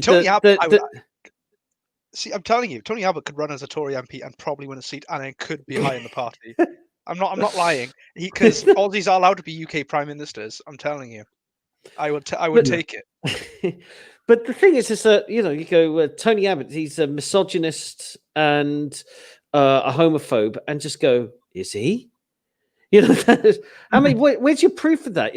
Okay, so he said some things, but this is irrelevant, and just dead bat that. And who else was it? Because they got opposition, people from the Labour Party coming on and saying Tony Abbott's an inappropriate choice, and then when that's put to the Conservative spokesman, they go, well, yeah, of course the opposition are going to say that.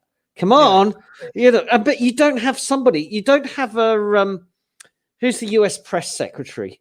The blonde, you don't have anybody like her who just we don't put our politics. The last thing about it is, even if we did have someone like her, we got somebody who looks like her. Well, somebody looks like her, but somebody with her rhetoric. If the Conservative Party had anyone like her that would deal with the media, there would be a very sizable group of Conservative MPs, and we know who those MPs are. Your Tobias Elwes of the world, who would come out there and say, this government is too aggressive. It goes against British values. These would be the sort of Conservative MPs who would be, because there's a good core of them that do blue on blue, and they get off of doing blue on blue. And Tobias Elwood, I've never seen him defend any Conservative or any Conservative MP policy. He constantly attacks blue on blue. Okay, and quite frankly, I'm getting sick and tired of them in the party. I'm really getting sick and tired of them. This is the thing about the broad church doctrine we have in the party, is that there's a lot of people in the party who believe that we should all take different directions, and there's different doctrines within the party. There's a lot of, like, from one end of the party to the other, you probably have very little that actually unites you in terms of what you actually believe in, from the nativist to the globalist. The somewheres and the anywheres, that it exists within the party. There's that problem. There is a subdivision of parties within the party, and the problem is that these are borne out because of the people who select the MPs, etc. Will attempt to balance the viewpoints within the party, so the party does not go off in one direction too heavily. Oh, they would perceive it go off in one direction too heavily. We can't have us being like Farage now. Well, this comes back to the point is that they would say we're trying to sort this out. So, is it time for like the Conservative Party, like a grassroots movement, to actually nail down what conservatism is and what the party should be, and then present it to the higher ups and saying, well, that's the thing, because obviously the debate currently by people on the right who aren't in the party in this country is effectively the Peter Hitchens argument of, well, let's destroy the party. The problem is, what do you replace it with? And Peter Hitchens doesn't have anything to. He doesn't have a power vacuum, and who's going to fill the power vacuum? Well, exactly, because the power vacuum will be filled. It'll be filled, but the problem is, my belief. I don't know about you guys, but I'll just ask you both you guys, Rhubba and no one.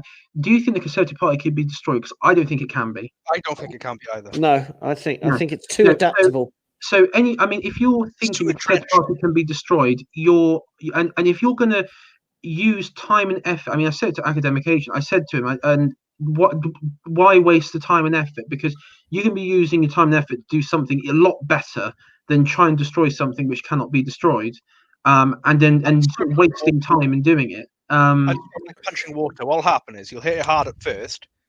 It'll splash away everywhere, but then it'll slowly just consume your hand and leave your hand drowned. See, that's what the party is. It will surround you. It will move. It will scatter, and it'll come back and just drown you. You see, here's the bind. The party as it currently is in a dire mess. It doesn't represent the mainstream right, and it doesn't represent it wants to represent centrism, but it can't do it. It hasn't scratched the itch that existed during the Brexit, the post-Brexit resurgence of the right, of I won't say nationalist, but the sort of, I mean, I know that's what Steve Turley would describe as, the populist nationalists, but the patriots, the British patriots on the right, it hasn't scratched that itch, and that's the problem, because Boris was meant to be the one, and it hasn't happened yet. I'm telling you, the that's the problem. The direction the party should be on is localism. It's not gotten into that. The itch, I think, is right down is localism and small business. And the problem is, every time they mention localism, is that they always conflate it with devolution. And you have to accept that devolution. Devolution is creating mini Westminsters in Cardiff and Edinburgh and Belfast. That's not the same as localism. Localism and York, is about or Manchester. Yes, or I mean, Anglesey or Penzance. I don't know. Truro. Yeah. True. It's about local community. It's not about the sort of four nations in the UK, and that's the thing. Effectively, it's the whole and the problem was, I think, was that if you think back to Aaron Banks, now he was the one that was pushing, who went against Farage. He was saying, "Listen, join the Conservative Party, change it from within." And the problem is, Farage came back with the Brexit Party, and all those people that would have joined and pushed and been in the party ranks and causing, effectively done what Trump did, where he filled up the Republican Party with populists, his people and his people with his beliefs. Which is forced, by the way, Cruz to change tune. That's why he's changed tune, because he didn't want to end up like Romney. Exactly, and this is the thing, and that hasn't happened in the Conservatives, and the Conservatives have effectively stayed in the Cameronite stage. By and large, and so for me, that is where I think the party is at odds with itself, because in many ways, I think the current, I mean, I go back to the Notting Hill set. I know, Rhubba, your pal. I should qualify. I've met him 3 times. The party I think I'm going to say the party keeps thinking is fighting Tony Blair because it's still trying to be Teflon with everything. It's trying to stick to everything. And the problem is it hasn't got a principle. It doesn't have a vision for Britain. I think that's the simple thing, a simple matter of it. It doesn't have a long-term vision for where we want the country to be. But none of the Cameronites, I mean, the people in the Cameron era, were visionaries. And I hate to say it, there were no real visionaries. They were stewards. They were there to balance the books, and that's why they Cameron was there to carry on the Blair legacy. I mean, he said he called Blair the master. I think he meant that more in terms of how Blair was able to control the people in his government, because he did the command and control of Tony Blair's government was something to really I wouldn't say it's admirable, because it led to a lot of dark things. It led to a lot of. It was very Machiavellian, but you had to say that was his triumph, was the command and control of the party and the government, and by extension, he then ended up controlling the press, the civil service. I mean, the whole lot. But the thing about that, there was a Cameron idea. And it died. It died a death, and it died a death. The media gave it a kicking. None of his party supported him, but it was the big society. And the big society it had hints of localism. It had hints of just letting people plug in the gap without the government having to do all the social needs, and it was never given a chance. And when that died, I just think the Cameron government just became managers, and that's what they are now. They just vote for us, we manage things, rather than vote for us and we have a vision for we lead. We lead, and that's the problem. We don't have the vision. We don't have the leaders that in the Conservative Party that can lead the country in direction. I mean, and this really comes back to, I mean, obviously, with the purpose of the stream that we have here, is we said about the first option, which is not on the table because you can't destroy the party because it has too much of a legacy. I mean, it's one of the oldest parties in the world. It's not probably the oldest political institution, and it cannot be. And then it cannot be. It just cannot be destroyed because, again, I mean, the power of the rosette is it's such a powerful. I would go. It's the most powerful. Or it's the second most powerful, oldest powerful institution, meaningful institution left after the papacy. Yeah, that's what I'd say.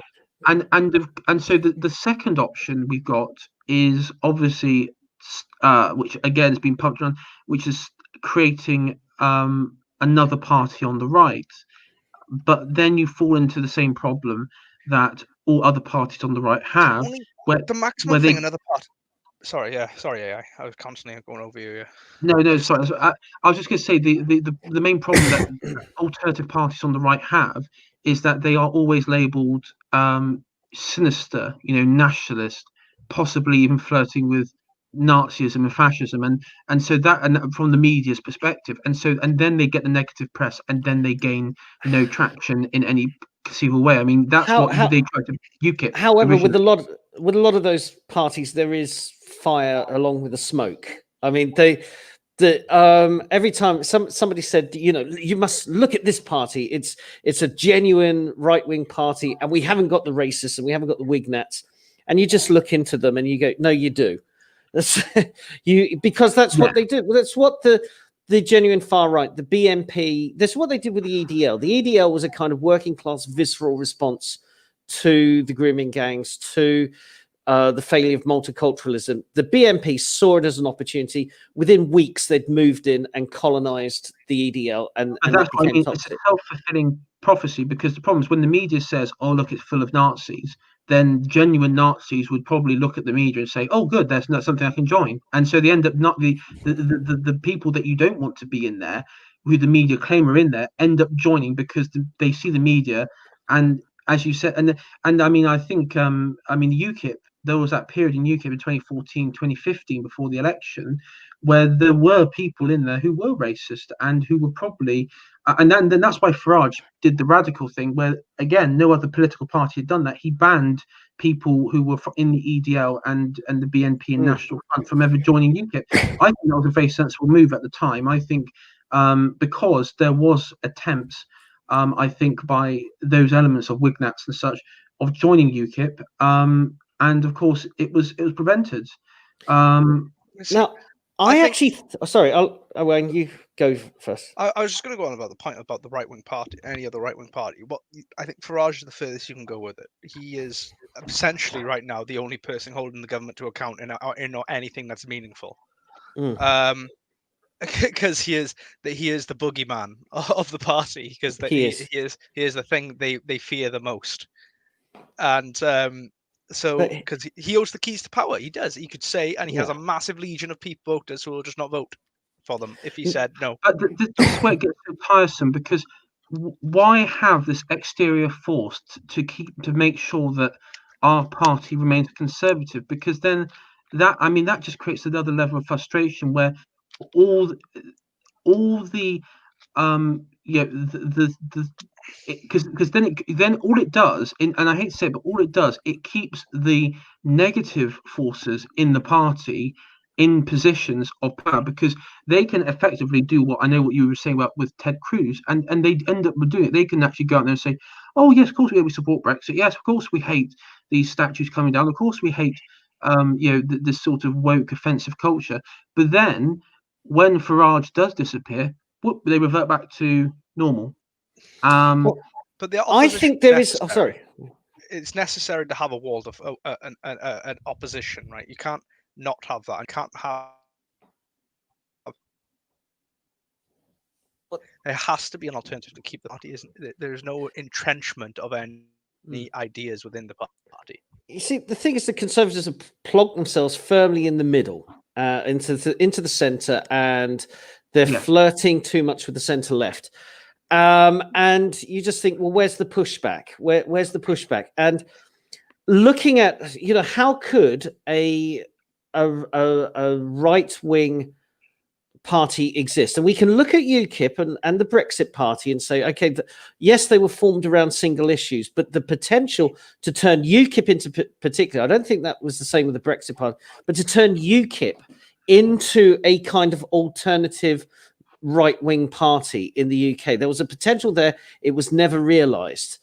But I look at another country where they have a third party that is quite very dry conservative, and it gets to pull the kind of centre-right party along with it. And that's in Australia. They've got a party called the National Country Party. And quite often it goes into coalition with the Liberals, the Liberals are our Conservative Party. Yeah, which is our odd. Tories. Yeah. It's odd. It's all odd in Australia. But the thing is that there's this third party. So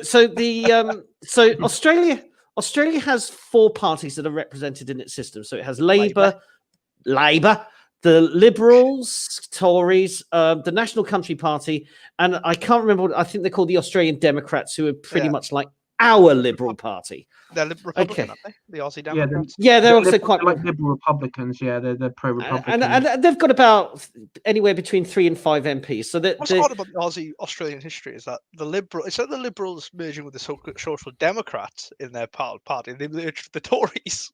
Yes. Yeah. But the model is the model there is the National Country Party. So what they do is that they position themselves as the farmer and the miners party. So they position themselves as the rural party of traditional values. And you could pitch that in this country if you did what Farage did, said, if you're ex-EDL or BNP, you're not in. But then pitch itself saying, okay, we are the party of the rural.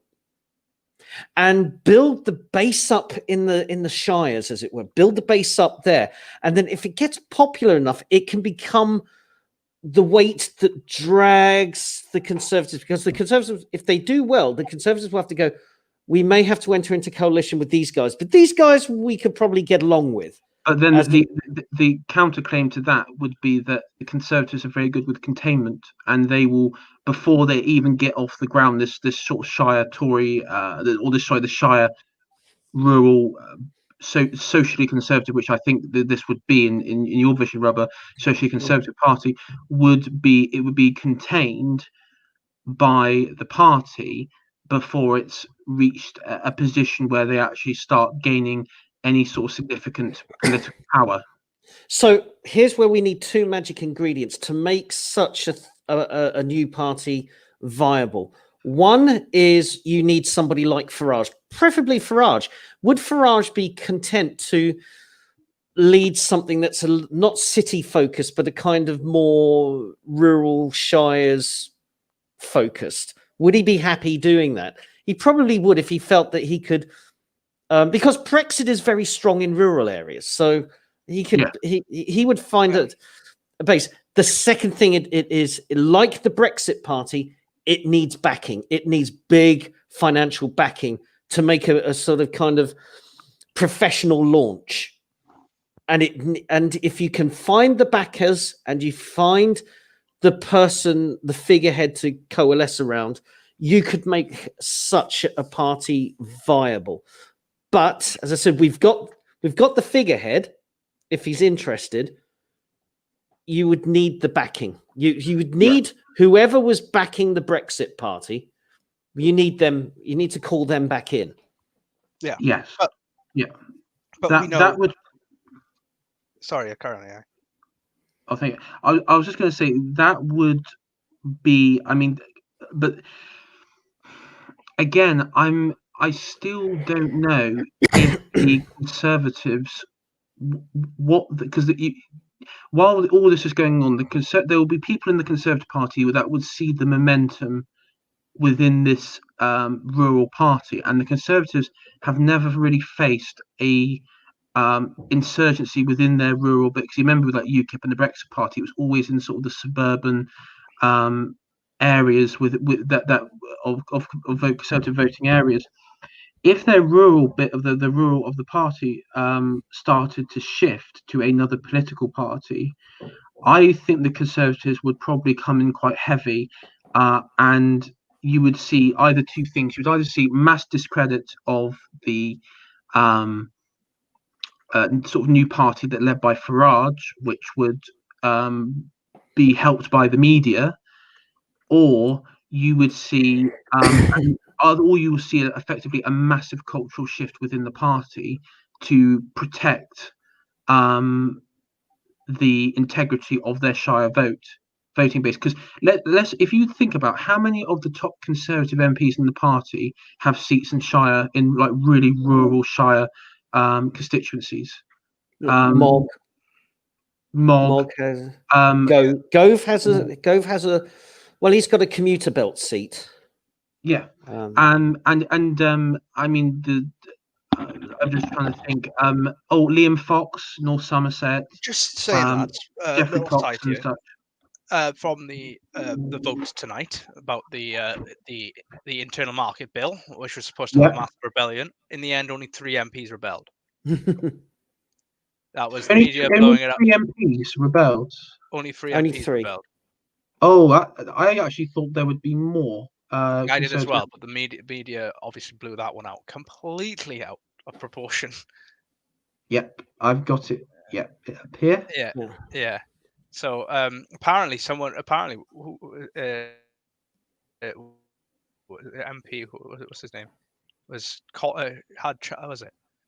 Charles Walker had a rant against Boris for treating MPs like dogs and defended Piers Corbyn. Not even Jeremy, Piers Corbyn. Yeah, Piers Corbyn. I saw that. But this is the thing. I don't mind Conservatives. Okay, fine. You're against the lockdown measures. You find it, Dickensian and all that. But at the same time, and we'll just touch on the market bill very briefly. I've actually looked at. I've been following the Brexit stuff quite lately, and the market bills and treaties and everything. And the trouble is, Brandon Lewis is such a useless politician. He is beyond hope. Yeah, he's beyond hopeless. He is hopeless. He was, because obviously he's the one that coined the phrase. Britain would be breaking international law in a limited and particular way, or whatever stupid framing that he used. And he's not correct in any way. And I don't know if he did it because out of deliberate sabotage, or he's just pure incompetent. I lean in the fact that he's probably more incompetent. But anyway, if you look at what happened in the course of events, the EU has, number one, if you look out through the EU's history, they've constantly broken international treaties, quote unquote international law. They broke it on the Human Rights Act several times. They've broken it on throughout the Brexit process on the Good Friday Agreement, because they've constantly used the Good Friday Agreement in Northern Ireland and the threat, the sort of vague threats of re-emerging troubles, which again is breaking international law several times. And of course, the article in the withdrawal agreement, 184 of the article, there was a clause in there which was basically best endeavours to negotiate trade, and the EU opposing the internal market in the way that they did by threatening the UK government. And yes, they did threaten. There's some out there saying they didn't. They actually did. It's quite clear, because if you look at Michel Barnier's tweet history, I don't know if it's still up there, but you can find his idle threats there. The EU broke the treaty because they broke their promise on having a fair and meaningful trade sort of negotiation. They broke that immediately. And so the government's response of continuing with the market bill was totally proportionate. And I said on the last stream that we had with the Blob Watch, if in effect the government should have said this: and this is what should have been said, the treaty is now null and void. Both sides have broken it. The EU's broken it. We won't continue our bit. It's null and void. That's all they needed to do. There's lawyers in there's one of the law firms that works with Brexit Central, a think tank in London, who have put together a very good piece. It was in the Mail, where they actually explained the intrinsic detail of how the EU broke the treaty agreement, and so effectively the EU broke quote unquote international law first in a very limited and particular way, and Britain, seeing that the treaty was broken, decided not to continue a treaty which was broken, and so it's null and void. That's where that's the crux of it. I agree entirely. But then again, that goes back to and the trouble is the Tories, the Tory MPs at large, have been swept up by the media hullabaloo frenzy, and they have basically end up using the talking points of the Guardian and the Independent and other sort of the other journalists and the BBC and such, and now they've convinced themselves that the government is actively breaking international law in a way which is comparable to what Putin and Assad does, which is ridiculous. I think this is going to end any talks. This confirms no deal. Yes, it does. But it serves them right because the EU's had, but it serves the EU right though. They've had their way throughout the last 3 years, and they have constantly used Ireland as an excuse. They've used the Good Friday Agreement as an excuse not to enter in further talks. So quite frankly, I mean, personally, we should have walked away years ago. Yes, but I think what we'll see now, come tomorrow morning, is a big drop in the pound initially, then a big climb back again, because they're going to see this as confirmation of a no deal. Oh, most definitely, yeah. The EU is going to announce a walk away from trade talks, I assume. They will announce the EU will be the first ones to announce it because they'll want to do damage to the pound. Yeah, and now we're putting our money behind Trump winning in November. Yes. But the thing is that I would like to see the next poll ratings, because I think winning this vote, I think will give the government and Boris a boost, because one thing is about this current government, it only seems to be animated when the topic is Brexit. The topic's Brexit, the energy levels are back. Yes. It's the only thing that seems to motivate them. Yeah, and but that was the thing where they won. I mean, they basically believe that the reason they won all those Labour seats was because of Brexit.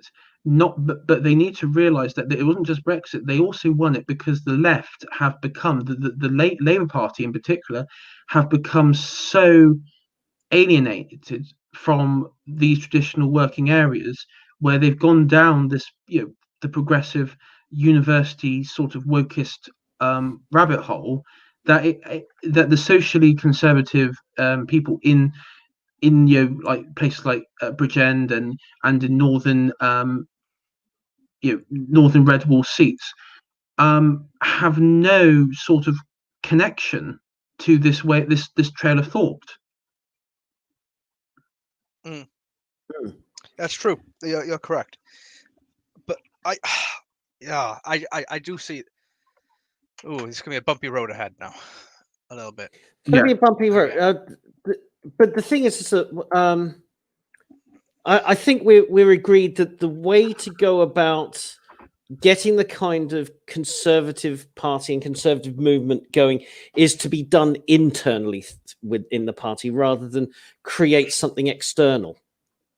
Short-term wise, yes, because I'm working on the assumption here that if we briefly mentioned it earlier, but if we go on the assumption that our opponents on the left are following the cues of the Yuri Bezmenov stages, let's say, and America at the moment has accelerated ridiculously to the point of violence on the streets and a sort of borderline breakdown in law and order.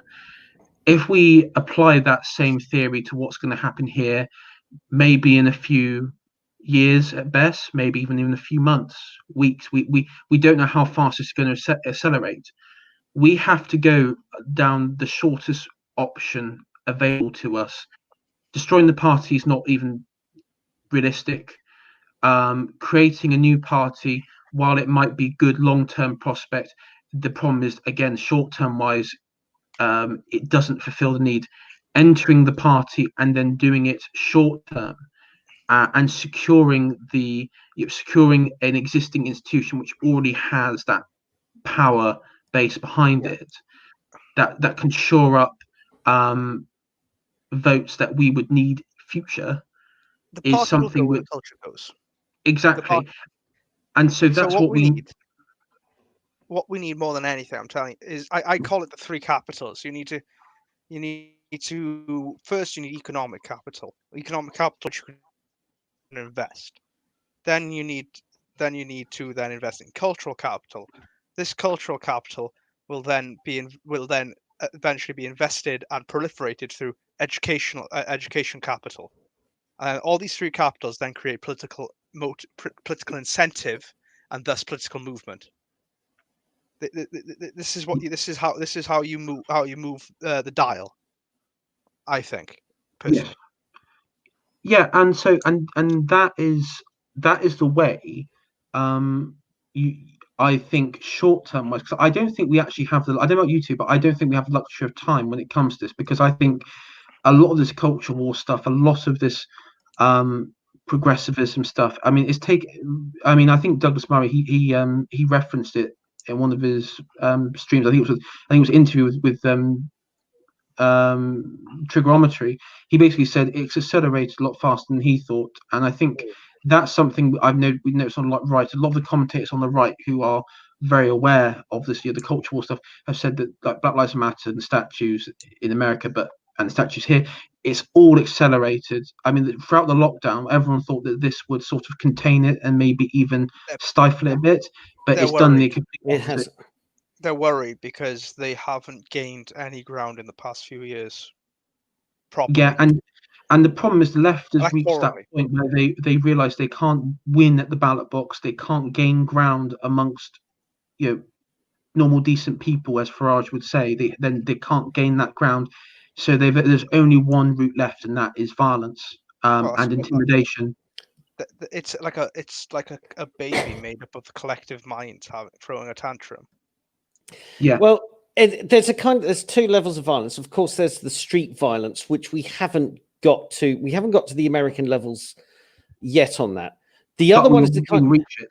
Yes, we're within reach of it. The other one is the kind of passive aggressive violence that we're seeing at the moment, which is like the left have seized everything. They've seized everything that doesn't require a democratic vote. They're pushing an open door. Yes. So they've grabbed all the institutions, and I think the left's next tactic, and that's why I say we're one general election defeat away from being outlawed. So that I believe that where Labour and the Lib Dems are at the moment, if they ever get in, that's us outlawed. We would not be having this conversation. I can see that happening. Yes, I don't think. I think Starmer's given us a life. He's given us one. I don't even think he's in control. Starmer himself. No, he's not in control. I mean, there's that trending today, Starmer out, by the radical left in the party. He's not in control. I haven't seen Lammy change tune a lot. He was against the Rule Britannia stuff getting taken away, and that's Lammy now, which is very odd. Yeah, well, Lammy always looks for sort of short-term grabs and gains. Yeah, but I know it's all a bad thing, but I'm just saying that the politics they've changed to is back to Blair, and that's given us maybe a bit more time. I'm not sure. I don't think the Blairite wing exerts enough control, because here's the thing: would the Starmer brigade, put it this way, if the left starts saying things like you can't go to university because because we've watched you in secondary school and you've tweeted these things that don't match our values, so if you're say 16, 17 and you're on Twitter or you're going around and you're just basically saying free markets, or we're going too far on the trans issue, pull back a bit. If you're saying mainstream conservative things, the university will say you can't come here. No education for you. Yeah, you're a threat to the safety of our students. You are the threat, so you can't come here. And likewise, the civil service will go, you can't have a job here. And the armed services, the armed forces and the police will go, you can't have a job. And it will go like that. It will go, this passive aggressive violence, which will go, you can't exist here. You can't use this space. You can't be here. We don't care. Starve, die, preferably die. That's where I think it's going to go. I think they control all the institutions and they will start locking all their opponents out one by one. You can't have a job. You can't come here. You can't be in the space. Yeah. It's do you think Labour will ever die? Yeah, I think it could die, because I don't think it has the sort of long cultural entrenchment the Conservatives does. But I don't think the leftism will die. I think Blairism could die, because it doesn't really have. I mean, you don't have radicals out of university or Blairites, do you? Because that's what Labour is. I think it's the other way around. I think socialism will die, but I think Blairism won't. I don't know, because I think the problem is, as long as you have the overarching collectivism, the welfare state within the country, and victimhood, those three, I think socialism is what will continually breed in this country. I think there's three strands of political ideology in the United Kingdom that won't die because they've been around since the 15th century. And that is conservatism, Whiggism, and radicalism. And I think we've just always had these three. And conservatism in this country, it's not like in America where they effectively had a clean slate to write their political ideology. In this country, conservatives have always been about keeping the radicals off the levers of power. It's always, ever since the Reformation, that's what conservatives have been about. And you've got Whiggism, which is this kind of profiteering free market, socially, it may tackle a little bit this way, a little bit that way, but I think that's always been there. And I think Blairism has a touch of Whiggism. Prosecco Toryism has a bit of that as well. And I just think these three strands are always there. They may call themselves different names, but that's essentially where radicalism wasn't socialism, as we would say. It was but it's interesting looking back in the post-English Civil War period when the Levellers were around, and I read the Levellers manifesto, and it could have come straight out of a woke campus. It really could. It was so the similarity. That is, I know that some would attribute that to the sort of certain elements of Protestantism, like your Calvinists and such, and your Methodists. That not so much the Methodists, the Calvinists, yes, and that was quite radical at the time. Because the whole thing about the Reformation in England was like, how can we do this Protestant thing that's sweeping across the continent, but in a very English way where it's a little bit contained and we don't completely radically overhaul everything.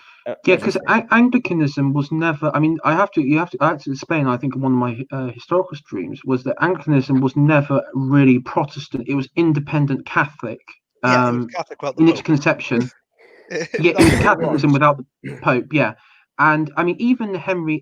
The interesting thing is where it became muddled a bit with Protestantism was with Henry's last wife, Jane Seymour. Jane Seymour. It's Catherine Howard.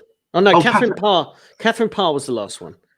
Sorry, it might have been Catherine Parr, who was very pro-Protestant and was very much within the Protestant circles, and that was one thing that, and she very much influenced young Elizabeth within the Protestant teaching. And I think there was even an instant where she gave Elizabeth a English translation of the Bible, and Henry was really, really cross with that. He couldn't. He was still on the old Catholic doctrine. Well, he wasn't about Catholic. We have to remember he was. And people think just, okay, well, why did he leave the church? And you have to accept that while Henry was growing up, he was still living in the shadow of the time of the anti-popes, where effectively for much of the 15th century, you had a situation where you had a pope in Avignon in southern France, you had a pope in Rome, and then I think you had a pope in Avignon. Yeah, Avignon.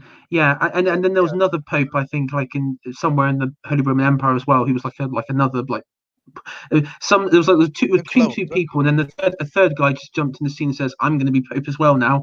And you had that throughout, and then anti-papacy, didn't he? That's what he did. Yeah, carry on. Yeah, I guess he was, and so in many ways, the Catholic world was really shaken.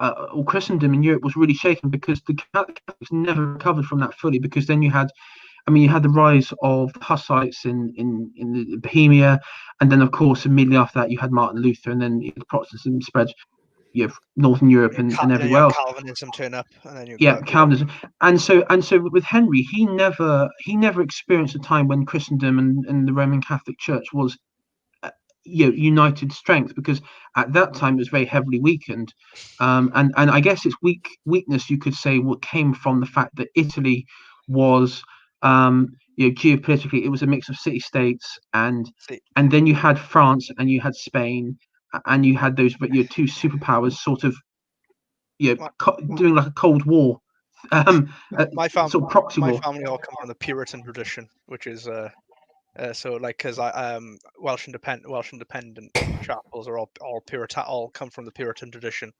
So so I actually have no connection to the Catholic faith whatsoever in my family. No, my Irish side. Yeah, we have all these. This is the weird thing. The last 3 months, I seem to have wandered into conservative Catholic Britain. Yeah, it's really odd. It's all Harrian's harem, isn't it? Who are these people? Harrian's Anglican, dude. Harrian's Anglican, isn't he? But he surrounds himself with all these papist chicks, doesn't he? Listen. At first, I like the I like the papist chicks at first, but some of the especially the Canadian papists who were like pro-empire. It's a bit cringe. Guys.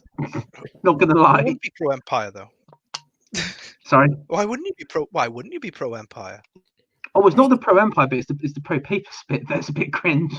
It is a bit. Thanks. Kanzak is the next best thing. But Fed, he surrounds himself with these people. I'll ask him he's going to be with me on Wednesday afternoon with P-Man even. So I'll ask him then. Yeah. I think originally a lot of them you have a lot of Catholic chicks, and it's about simping and all that. It's because they're intelligent, confident, and fit. Just basically. Yeah. Well, that's what you want, though. Let's be honest. You want an independently thinking. Yeah, but, good talker. We on the right have the monopoly on that kind of woman. We just, it's that whole thing of right-wing women are hotter than left-wing women. It's just true. Yeah. But there's there was one who kept on bloody harassing me. I was on the Batman thing. I don't know if you guys saw it. It was on Batman thing, and she just constantly, and I think I got away just suddenly said, oh, here's a book, here's a link to Thomas Sowell, here you go, have a read of that. And it was like, and then obviously it hit a nerve, because then she was like, oh, stop tagging me and stuff, and I was like, well, fuck, I'm not tagging you in anything, you crazy woman. Yeah, but so I've forgotten where we are. But yes, combating the forces of radicalism. Yeah, combating the forces of radicalism. I should note as well. My great uncle, my great uncle, 4 times off something removed, was a radical MP back in the 1880s. Was he a liberal? No, it was radical. He was one of the first radical MPs. Oh, the radical. Yeah. The Radical Party. He was one of the first, and he was one of the first to commission a report into public education, into state education. Considering where I am these days, it's quite funny. The circle.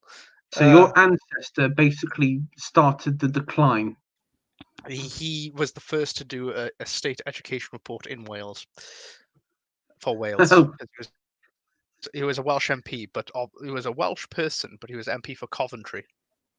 Shows you how it worked back then. I'm wondering if like his report back then and a report today, whether or not the state of education has improved in Wales, or if it's actually gone in the opposite direction. Because I have a feeling it. It's an actual farce. I'm quite passionate about education, right? I'm very passionate about how I think education should be done, because I think it's completely it lacks what I call application. It does not teach how to apply knowledge, and that is the one thing education should be about. If anything else, is about applying what you know, and it doesn't do that. And so I get very cross when I see people fall out and stuff like that. I see young boys who are very good with their hands, who have decent heads on their shoulders, fall into the wrong circles just because no one really said you're good at this, and then they can't do book reading. I couldn't read. I was illiterate until I was 13, 14. I was genuinely. I think I was illiterate until I was like 9, so I got this like dyslexia and such. So. I got heavy dyslexia. I grew up in learning Welsh first over English. Oh dear. And then by the time I was 13, 14, and to this day, I still find it extremely hard to read a book. Believe it or not, I do, but it takes me a long time because it gives me quite bad migraines, believe it or not, as well, which is a difficult thing. But in the end, I persevered through. I wasn't diagnosed with dyslexia properly, even though they knew I had it, until I was in the second year of uni.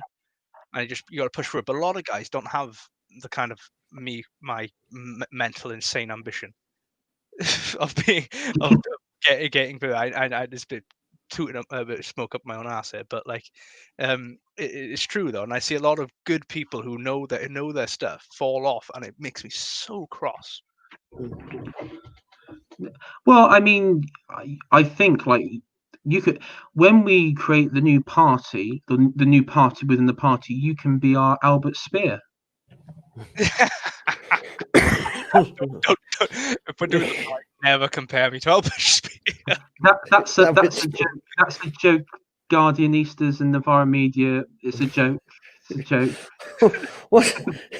I mean, we could try and fob it off by saying, but wasn't he the nice one? Well, he didn't get the death penalty, so obviously he can't have done anything too wrong. I mean, yeah. When he confessed. To Albert Speer's credit, if you look at the diagrams, like the architectural diagrams of the new Berlin, the new Germania, or whatever thing, he definitely encapsulated Roman architecture really well, Roman and Greek architecture.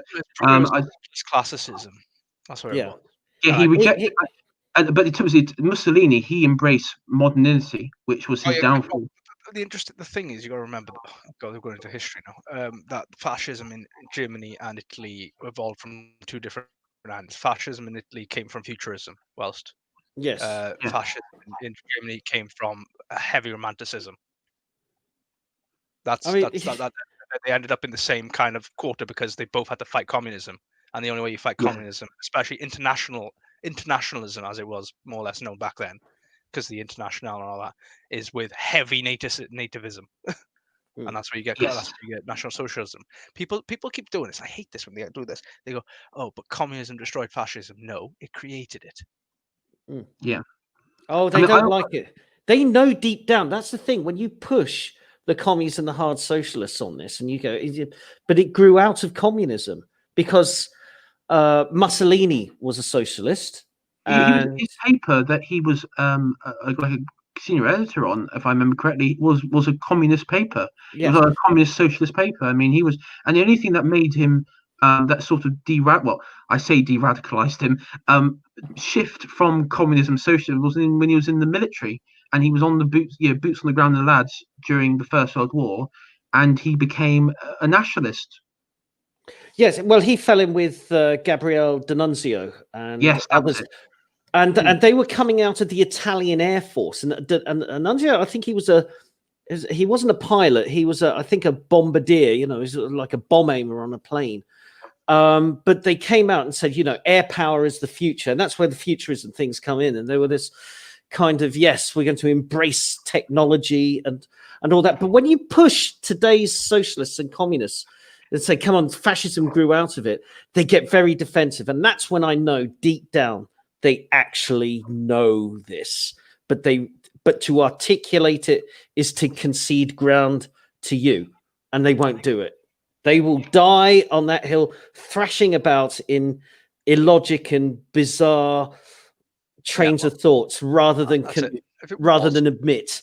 That's why Antifa. I mean, you can show a clip of Antifa and the brown shirts next to each other, like clips of brown shirts going around intimidating people, and then clips of Antifa, and they exactly the same people with the exact same mindset and the exact same moral justification of why they believe they can commit violence.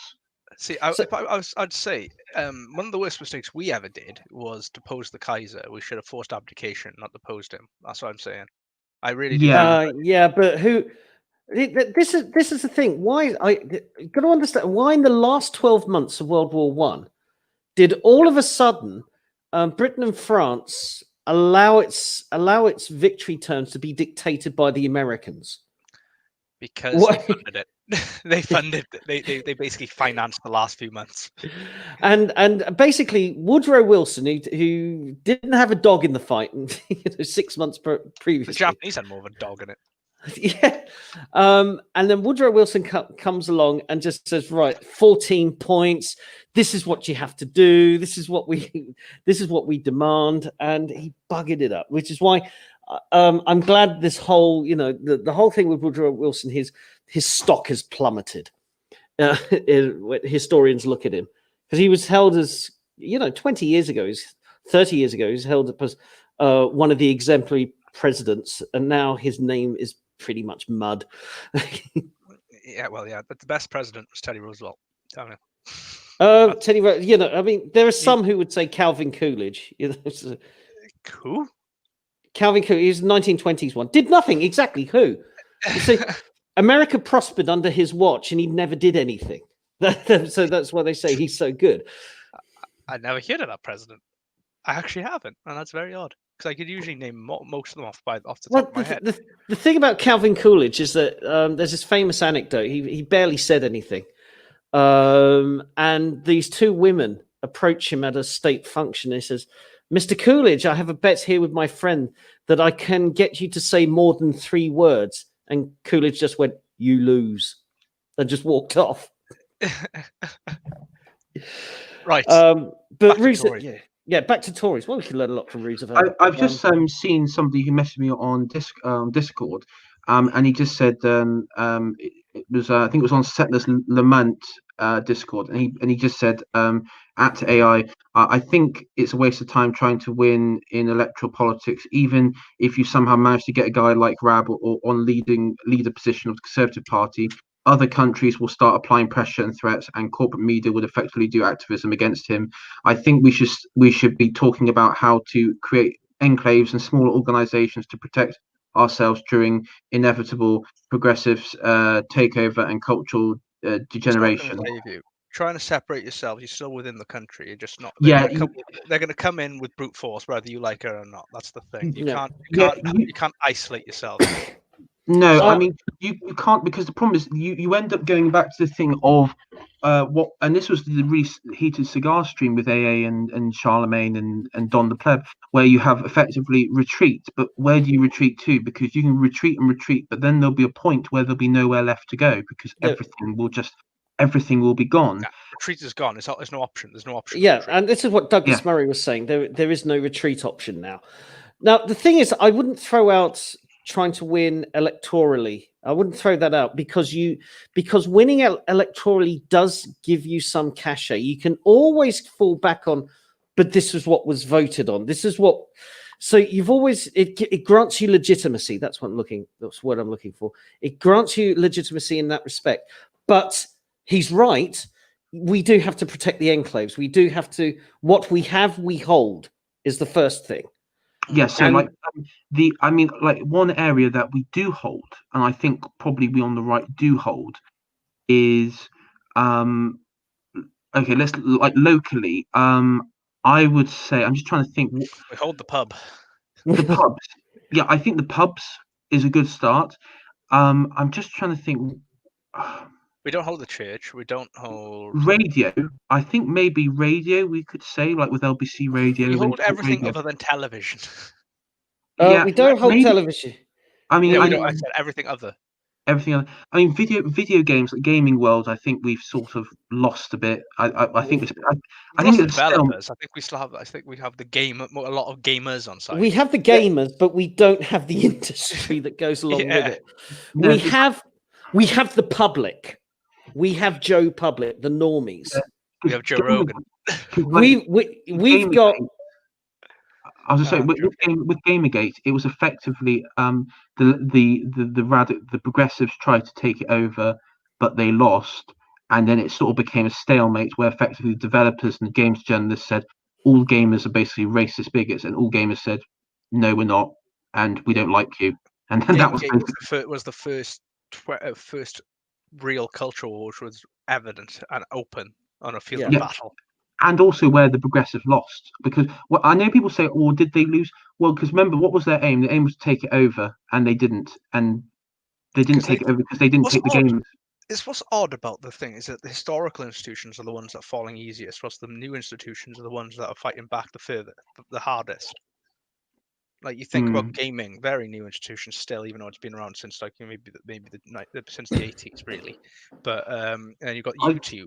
Which is odd because YouTube continues the fight even though the actual platform is against us. Yeah. Now here's another thing we hold is that I think the left have lost in a few areas. So they have lost on history. They want to rewrite history.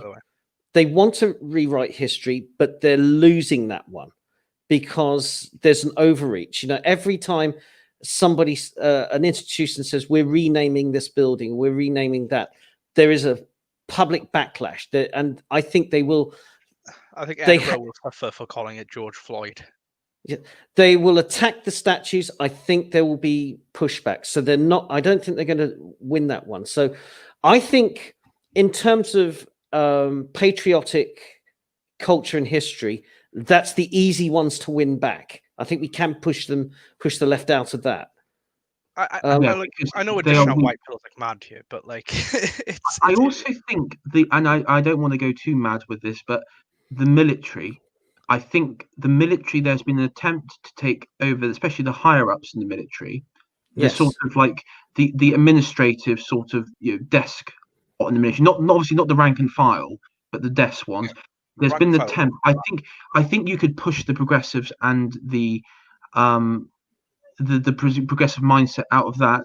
I think also with the police, and I think I think the thing is, originally the police were very much on board with this. I think with the Black Lives Matter and the defund the police and everything, I think they've really like alienated, overplayed their hand. And I think the police, I've noticed, especially with the police, there's been more and more dissent. And even Cressida Dick has had to harden up her tone when it comes to Extinction Rebellion and Black Lives Matter. I think the first thing we need to do, and I'm telling you, is again, it's a very hard shot. It needs to be a big shot, is to abolish education unions. Is to abolish teaching unions, because you cannot have, again, like I was talking about earlier, unions which are public sector unions, which fund the Labour Party, and then are in charge of the entire teaching establishment and can push each teacher to teach in a certain direction. You cannot have that, because even if you have a conservative government trying to teach conservative things, the teaching unions will continuously prevent that. You need to get rid of them. I think that is the number one thing and that stops the pipeline immediately. It stops indoctrination from the It stops it. Because they're indoctrinating, children in a time in their life where they're basically their mind is still forming. So it needs that is one of the first things that needs to be done, and to do that you need a Thatcher figure. You need someone to go out, because you're going to get hit hard. You're going to get hit with every single thing. The Conservatives are really thin. They don't have thick skin, because they need to have effectively a leader where they'll say, listen, we're going to do this, we're going to have a lot of media pushback, but none of you are going to cave. You mustn't cave. And I would like to see the Conservatives put out a policy that has come from within their own ranks, which is so popular with the party, the voters, the party vote, people who voted for the party, and push it out there, because the media try and push back against it. And I would want to see how, let's just say if in a scenario where Boris doesn't who basically says, no, we're not going to concede on this, and just see how this plays out, because there'll be either you'll have Kay Burley not letting it go, or you'll have a situation where the media finally blinks and they just give up and they move to the next thing. And I think that's what we need. You need the party, the party to those in the party where they are in the right place, where you need them to we need to say, listen, if you actually not give in, nothing bad's going to happen. You need to tell them nothing. Listen, nothing bad's going to happen. You're not going to have all those northern voters return to Labour. You're not going to have all those southern voters suddenly run to Lib Dems. There's not going to be this crazy 97 wipeout, which I think the 97 general election wipeout is something that just plays in too many of their minds. Yeah. And the 3 election defeats in a row, I think that plays heavily on their minds. But those were different times. And going forward, I just think, yes, you need to introduce a bit of steel into the party. And I just think, go and watch the Douglas Murray James Delingpole episode from yesterday, and just how Murray says that it's time for people to just stand up, get courage, and say no. And I think if he has no respect for people who say, "Oh, I don't want to say this because it gets me in trouble," and he's like, because I saw the bit where he says, "No, I have no respect for you now. You have to stand up and say," because I mean, the realistic thing is, I would say, I mean, and this has been said about before, and I know people don't like saying the silent majority, but let's be realistic. The majority, people with Extinction Rebellion, Black Lives Matter, Antifa, they're not the majority of the population. They probably make up about 10% at most. The majority is probably where we are, to be frank. Yes. Or more than 10% are probably where we are. I would say I'd say so. I mean, we do have a lot of our friends are kind of more to the ANCAP libertarian side, but again, that's not representative. I think there is we are. As much as I'd love the Night Watchman state, right? It's not. It's never happening. Never happening. No. It's all theory. It's all theory. People say, "Why don't you read more econ, Rhubba?" And I go, because it's too much theory, and I'm always thinking about how would I apply this. Yeah, that's application. I don't mind the Night Watchmen, was it the Minarchists or something like that? Yeah. I don't mind them, but the ANCAPs, they're too batshit crazy for me. One of the reasons why I left the deep law was because I just couldn't be caught up in the "do we really need roads" argument. So again and again and again. I don't mind that sort of stuff. But it's repetitive. I mean, after a year of that, I do find the black pill people kind of not helpful whatsoever. But no, you got to pass through that. And I just think if we stand up, if the mainstream right, okay, we understand when I say mainstream right, don't we? There's this kind of not too far off the deep end, but at the same time more dry than the kind of the wets and the proseccos. Right. If everybody just goes no, if you have this, okay, we want you to go on diversity and inclusion training, no. And if you start saying within the party, within your associations, I'm not giving it, if you were in the Richmond Association, as we were saying earlier, and it comes around, maybe we should support Black Lives Matter, and you just go, absolutely not. Every single one of Black Lives Matter aims are in complete opposition to what we are. And if somebody says, but surely you're opposed to racism, go, yes, opposed to racism, but that's not what Black Lives Matter is about. That's the smokes. There's a racist organization. They use that as a smoke screen to advance something else. And you point it out. And if you get enough people saying no, and this is what happens with what we've seen with some of the things that have happened in the last few months, when the statues were being torn down, just ordinary people were getting up and saying, we'll form a ring around our local statues. We're not going to let Baden-Powell get torn down. We're not going to let the council there. I was like, Dorset Council. Yes. You had the Conservative leader who was about to cuck, and then you had the Conservative councillors who saw what was happening, and people basically writing to them saying, "Don't you dare let this happen." And the Conservative councillors were like, "Oh fucking hell, we have to do something." And they pretty much threatened. I think they actually effectively overthrew the council leader and said, "Listen." Basically marched into his office. Listen, you're not going to give up on this. If you do, you're out. And he had the media on one side crashing down and the progressives on that crashing down. He had his own party locally there crashing down. And he came to the point where I think he actually did step aside because obviously the pressure got too much. And then but the Conservatives there, the amount of pressure the Conservatives there, they actually had to take action. They were forced into that position where you're either with the community, you're with the patriots, or you're against us. And that was the position they were forced into. And that's the model, isn't it? That's what, Owain, you say about localism. This is what you can do. If you see your local library saying we're going to decolonize it, you get out there and you go, no, you are not. Don't touch a single book. That's and you do that. We need to decouple a lot of institutions from the state. Obviously, that needs to happen. People think, oh, it's privatization. It's not privatization. It's giving communities the control over their actual facilities once more. So I say also need schools, for example, should be run by almost a local cooperative. I know it sounds commie. It's not, because that's how the Victorians did it. They did it but that was just done through the church.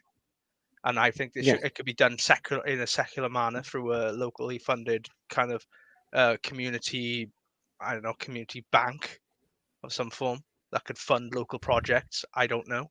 Yeah, I mean, the only thing is in cities like Islington and such, obviously the left will take that over quite easily. But in the shires and the sort of more rural areas, I guess where you and me, Owain, where we live, it would probably be a bit different.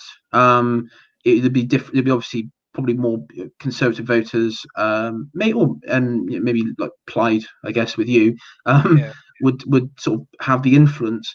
But yeah, I mean, I think probably, summing all of this up, we've decided that effectively staying and fighting is the only option, short-term option that we have. But also, we have to. I think the Conservatives have to go down a localistic route, because where the Conservative Party has always done well is localism. And I think the problem is too much is centralized with Conservative Party central office. It's too central, and because it's all central in London, they all get caught up in the London mindset, in the metropolitan mindset, and then that's why you have the disparity between the party members and the party higher ups itself, and then you have the separation. I gotta go off in a bit, lads, but I think, but just my final point on this, I think, is that I think this is an unintended consequence of devolution, is that many MPs have felt that their role in their actual constituency is no longer needed, and so they just go to London and they stay there and just pretend to represent their constituency. So they're not actually accountable to their constituents, and that's an issue. Obviously, the mechanisms to get them out is not as clear cut as you probably would wish, and it's again, like I said, though, it is honestly, it's a matter of reducing the rungs to power is what I'd call it. The levels of power, the levels towards the top from the layman. It's deregulating the local economy to allow small businesses to flourish again, and to allow local community, like, because the pub is the heart of the community in my mind, in the secular community. The meeting house is the main thing, we would call it, in a non-alcoholic sense. That require that you need to build a community spirit, and then eventually build community facilities, community like sports teams, etc. And I'm seeing around us, all I'm seeing is those die. We need to decentralize industry, not state run industry, not the way that the Labour tried to do it in the 60s and the 50s. That was a stupid idea. In the way that you would deregulate and allow industry to relocate with the same benefits as they would, say, in London. Because with technology now, you don't necessarily need every big company to be in London anymore. No. You know, it's a status symbol. Or you allow small businesses to come around and allow these small villages to flourish once more, or you allow farmers more freedom over what they do, as long as obviously they adhere to certain environmental things, I guess. I'm not an environmentalist. I just want my animals to be safe.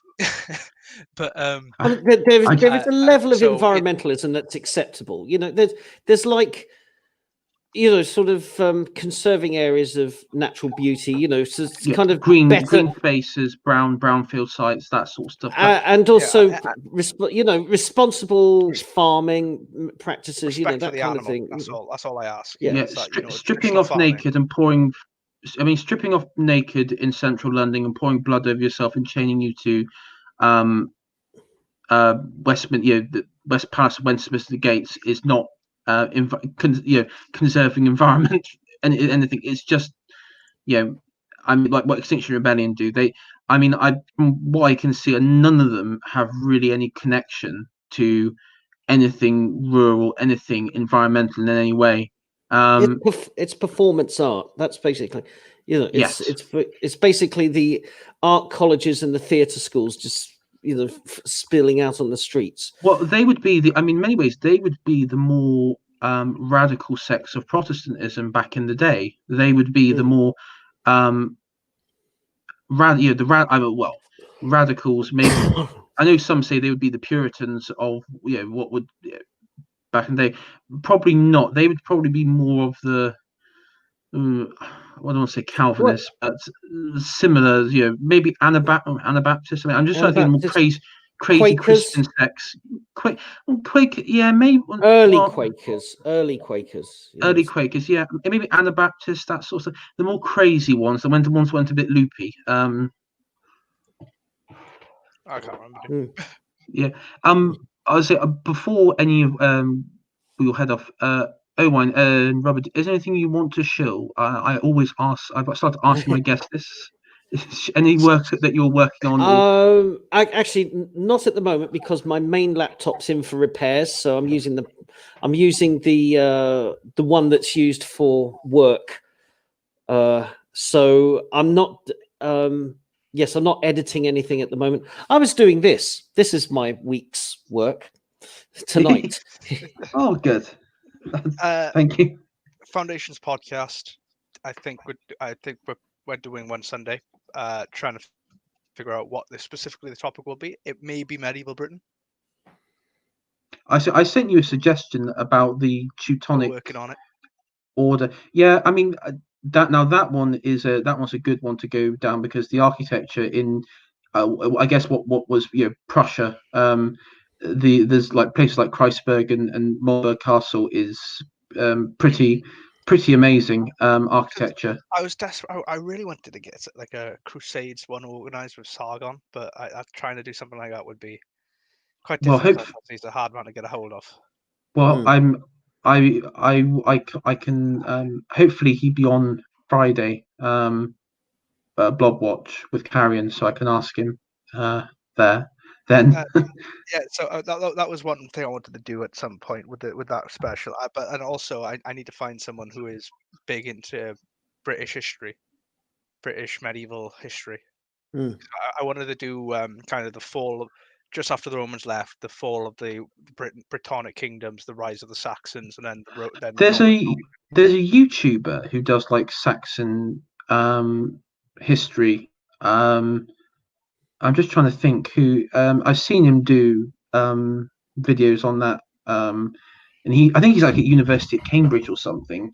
And I don't know if he would appear on this sort of stuff. I don't know what his personal beliefs are. Historians wouldn't. See, the thing is, I think he's not. I mean, he did a video where he basically he raged against the idea that they wanted to ban the term Anglo-Saxon because of Ku Klux Klan. So he did rail against that and everything. But so maybe I'll try and like send you on Discord if I find the name who the guy is. But he's quite knowledgeable. He knows. I mean, like Saxons, Normans, Celts. He's quite, especially Saxons and such. He's quite knowledgeable on that. I only know the myth. So the Romans left, and then Constans was elected king, and then wasn't he murdered by Vortigern, who proclaimed himself tyrant, and then invited the Saxons to come over to prop up his regime. Yeah. And then Aurelius Ambrosius defeats Vortigern, and then we start getting into that whole King Arthur thing. Yeah. And then you get into all of Cadwallon's rebellions, where you get the King Arthur story from. Yeah. The sad reality. I mean, okay, I'm going to give you all a black pill. All of your pathetic Arthurian legends are going to give you a black pill. The more reality of it is, when the Romans left, there was no legions, and the civilians didn't have the capabilities of defending, and so it's more than likely, because the Romans, throughout the Roman world, it was very common to, no matter whether it was East or Western empires, to invite barbarians in to basically be mercenaries, and there was probably, the Romans in Britain invited the Jutes, because I think it was the Saxons originally. It was originally like Jutes and such, and they probably sent out invited them to stop them, request to come and basically maintain, stop raids and such, which would have happened like from the Irish and such, and the Picts.